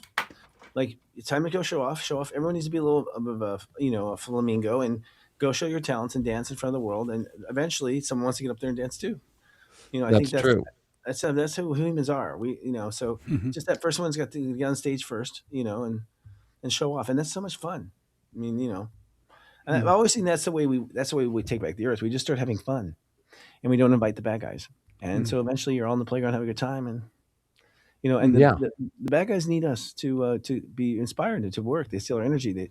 If we're not fighting them, then they don't know what to do. They don't know they have no purpose. So I think that's why with Jupiter coming into Leo this year, that we get the Venus retrograde in Scorpio because it's going to attract the dark like bugs to a fucking light bulb. Mm-hmm. And that Venus retrograde in Scorpio is the dropping of the values and the boundaries with Uranus and Taurus done without even a question. I think it's going to be easier to drop boundaries now and just be like, and be polite about it and just be like, sorry, you're not invited. Like, I think there's a lot of snobs out there who have been, being part of a very collective, exclusive society, and they have been playing with all of us. And I think the boundaries to drop are those, people have been exclusive and snobby. Who are beautiful and awesome and have talents too, but they've been all exclusive. I think a lot of the bright stars have been, and they're unhappy in those lives. They're unhappy. They very unhappy. Yeah, they need a little inspiration to get out of their traps. I just keep getting out of one trap over another. I can't believe how many things I have signed myself up for subconsciously and just giving my shit away and my life away. And so as these relationships are falling apart, I'm praising hallelujah because I was trapped. I was trapped by my own promises, my own gifting. My own generosity trapped me. Because once people have it, they want it forever from you. Like never enough. Yeah, I mean that's what I think this Aries is. It opposes Libra, right? It really is like free me from my pool of Libra. It's okay to be like, no, this is not going to work in my life, relationship wise, and for people to be afraid of that, that would be scary. Totally it's actually ironic because it was in Saturn in Libra. Yeah, where that's the moment where no, that's where you do partner. You do those things. No, totally. Even though you feel like you want to do the opposite. So it's so funny. Like people feel like I want to try to make something that's not working work in Aries when it's the opposite. No, I'm at a point where and then in Libra, it's like, no, I want to be single, like, but I don't know if I want to do this relationship thing. That's what I find so odd about Saturn whenever, or any planet, the evolutionary point's the opposite place. So it's like, by you stepping into you without being in the relationship subconsciously that you don't want to be in and aren't working, then it does actually attract the partnership that you really want. But it's not about trying to fix the thing that isn't already fair, isn't already in alignment, in balance, in harmony, and trying to make it in harmony. In Aries, there is no make it come into harmony by, let me just give away more. Right. Right? That's where Mars says no. The new Mars. I think Mars has evolved, Yeah. I mean, Mars it just, it's been in war and it hasn't come through this kind of territory with this much in Aries in thousands of years like this. So no, it's an evolved Mars. Yeah, it's a very interesting. Strength is a new definition, and courage is a new definition. And it had 3A Atlas cross over it, right? And interstellar, we don't even know what it is. Object, right? That came over it, literally. Yeah. Right before it would come into Aries to reset and understand what, come home. So. Yeah, I have my theories about that. We'll talk about that another night too. Hey, I just wanted to let you know, for the last 10 minutes, we've been sitting at 333 people. Wow, that's cosmic and beautiful. Well, there you go. There's a good sign. Well, that was a great show. Yeah, and we got a tour too. I see us somewhere on 4th of July. I don't know why. We're in another town. It feels like Ohio. I don't know. It feels somewhere out. It feels like Ohio. So I don't know. I don't know why we go to Ohio. Maybe someone in the audience knows exactly why. But I think we do a little touring and go places. Yeah.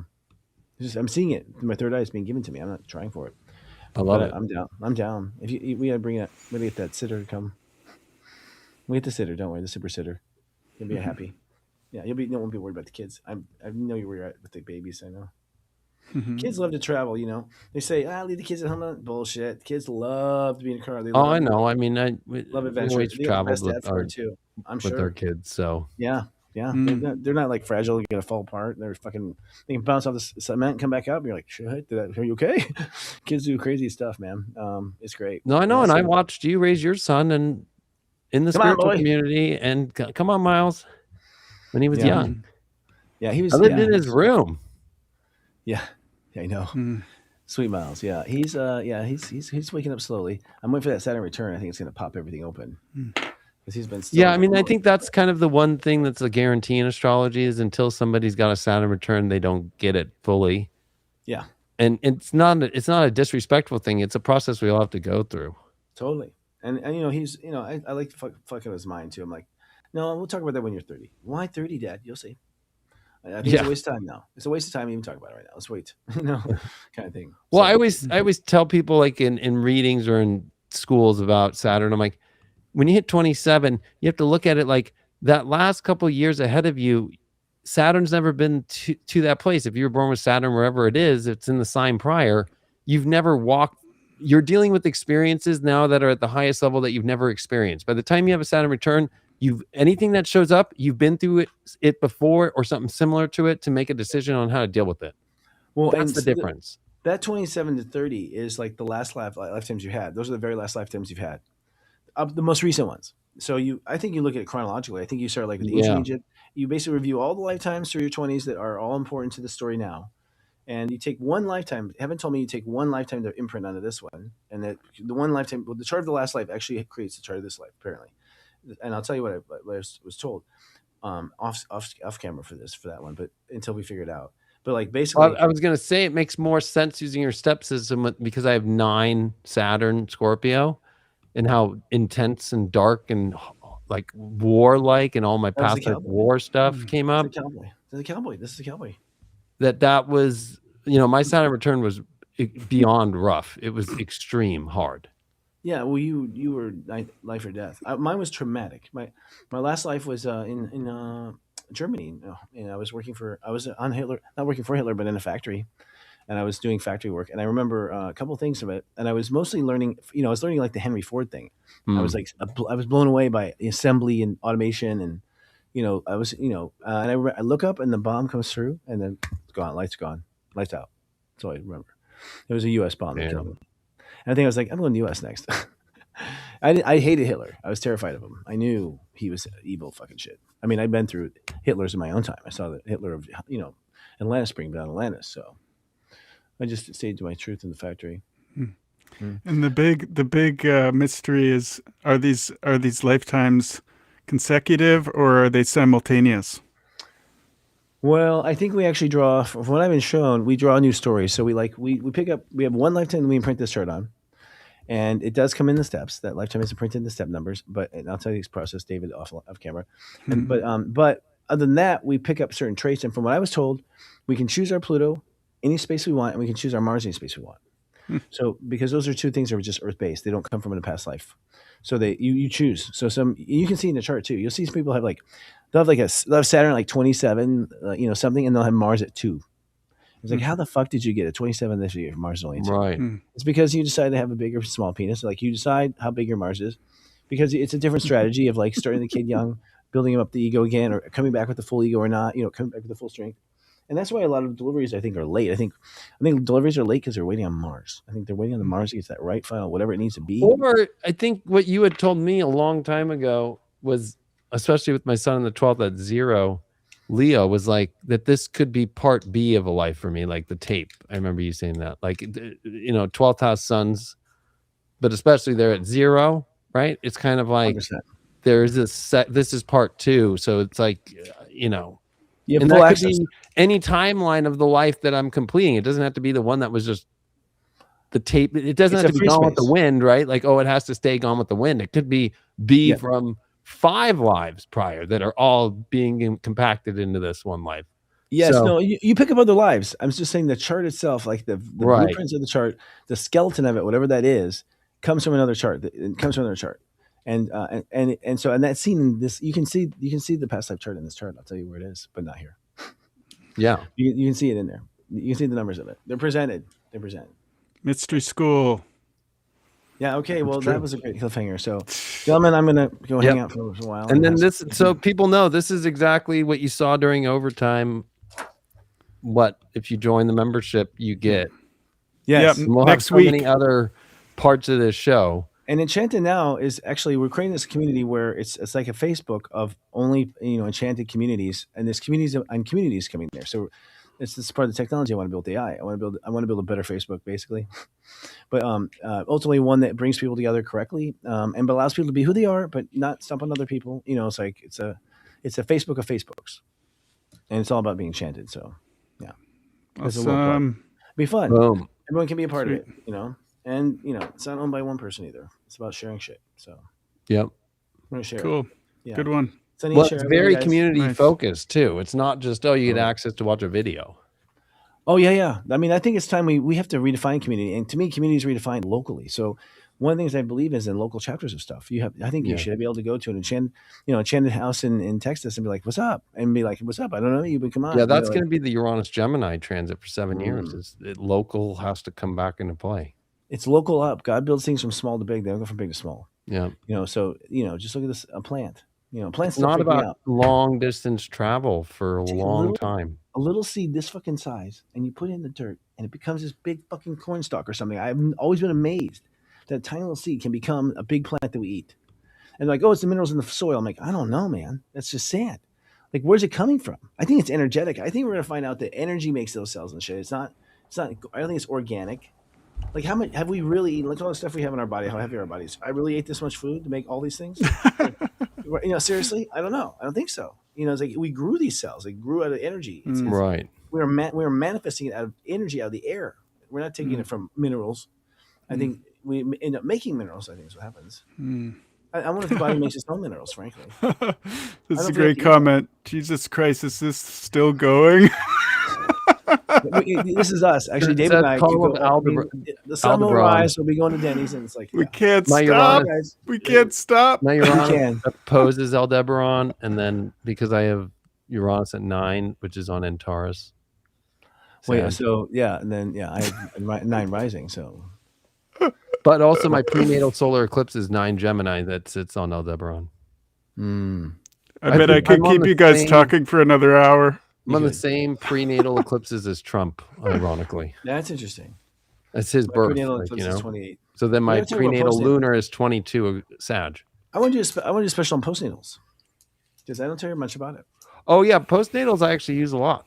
I use them too, but I've never heard our company talk about it. I mean, our community talk about it. It's more about asking the client what happened in their life with their parents during that postnatal eclipse. Yes. What was the issues happening because you came in?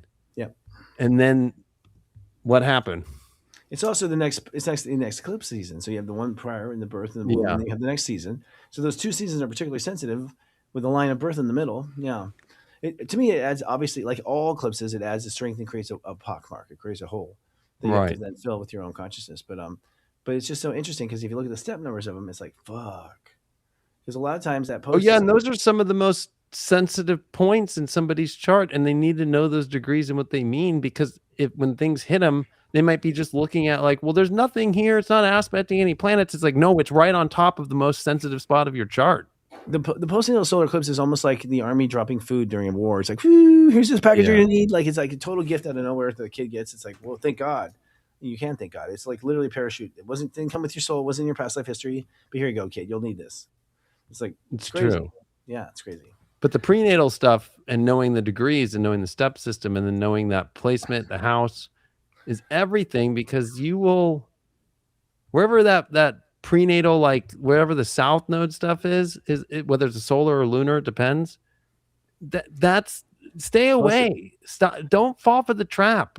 Plus the distance between the south node and the event. So it's like mine is like I gotta my south is 9, my prenatal lunar 28. It was like a huge, to me that's the arc. That's me. I'm 22. I've got to go from 9 to 28 or 5. 22 and 5. Like, so it's pretty. My lunar's far away. Which means there were gentle eclipses, actually. But my solar's within 4 degrees of my north node. So, but that's a north node eclipse too. So it's okay. It's a better place to have it. So. Why am I blinking on my solar eclipse? Why can't I think of it? Oh, it's a 14 Capricorn. That's our Arthurian energy. Yeah. That's my intellectual. Which is close to your 9. No, it is. It's just it's only 5 degrees apart.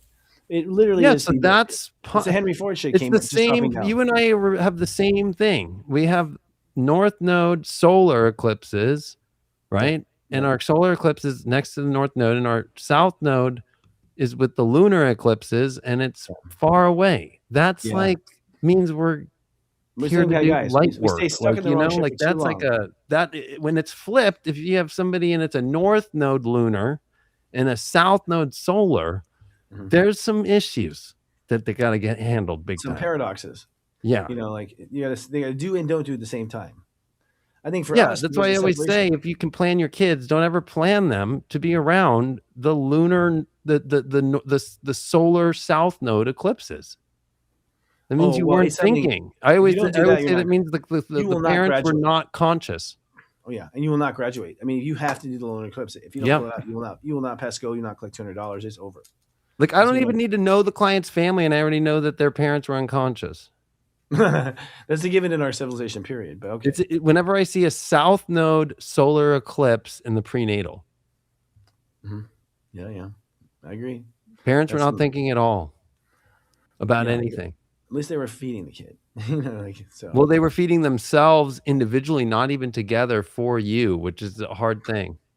But the thing is you were not taking care of yourself in the past life, which is why you went in this life, and had. That's why you would choose those parents. Yeah. Yes, exactly. So it's almost like the NPC parents. Like, that's the tunnel. Like, you're kind of being raised by yourself in the past life. Is what's happening. Yeah. In that case. Well, we can go off on that some other day, but yeah, that's some deep shit. All right, brothers. It is deep. It's good, and it's right here exclusively on LOL. Yep. Well, guys, love you. Very good. Okay, peace, everybody. Peace, love, unity, respect.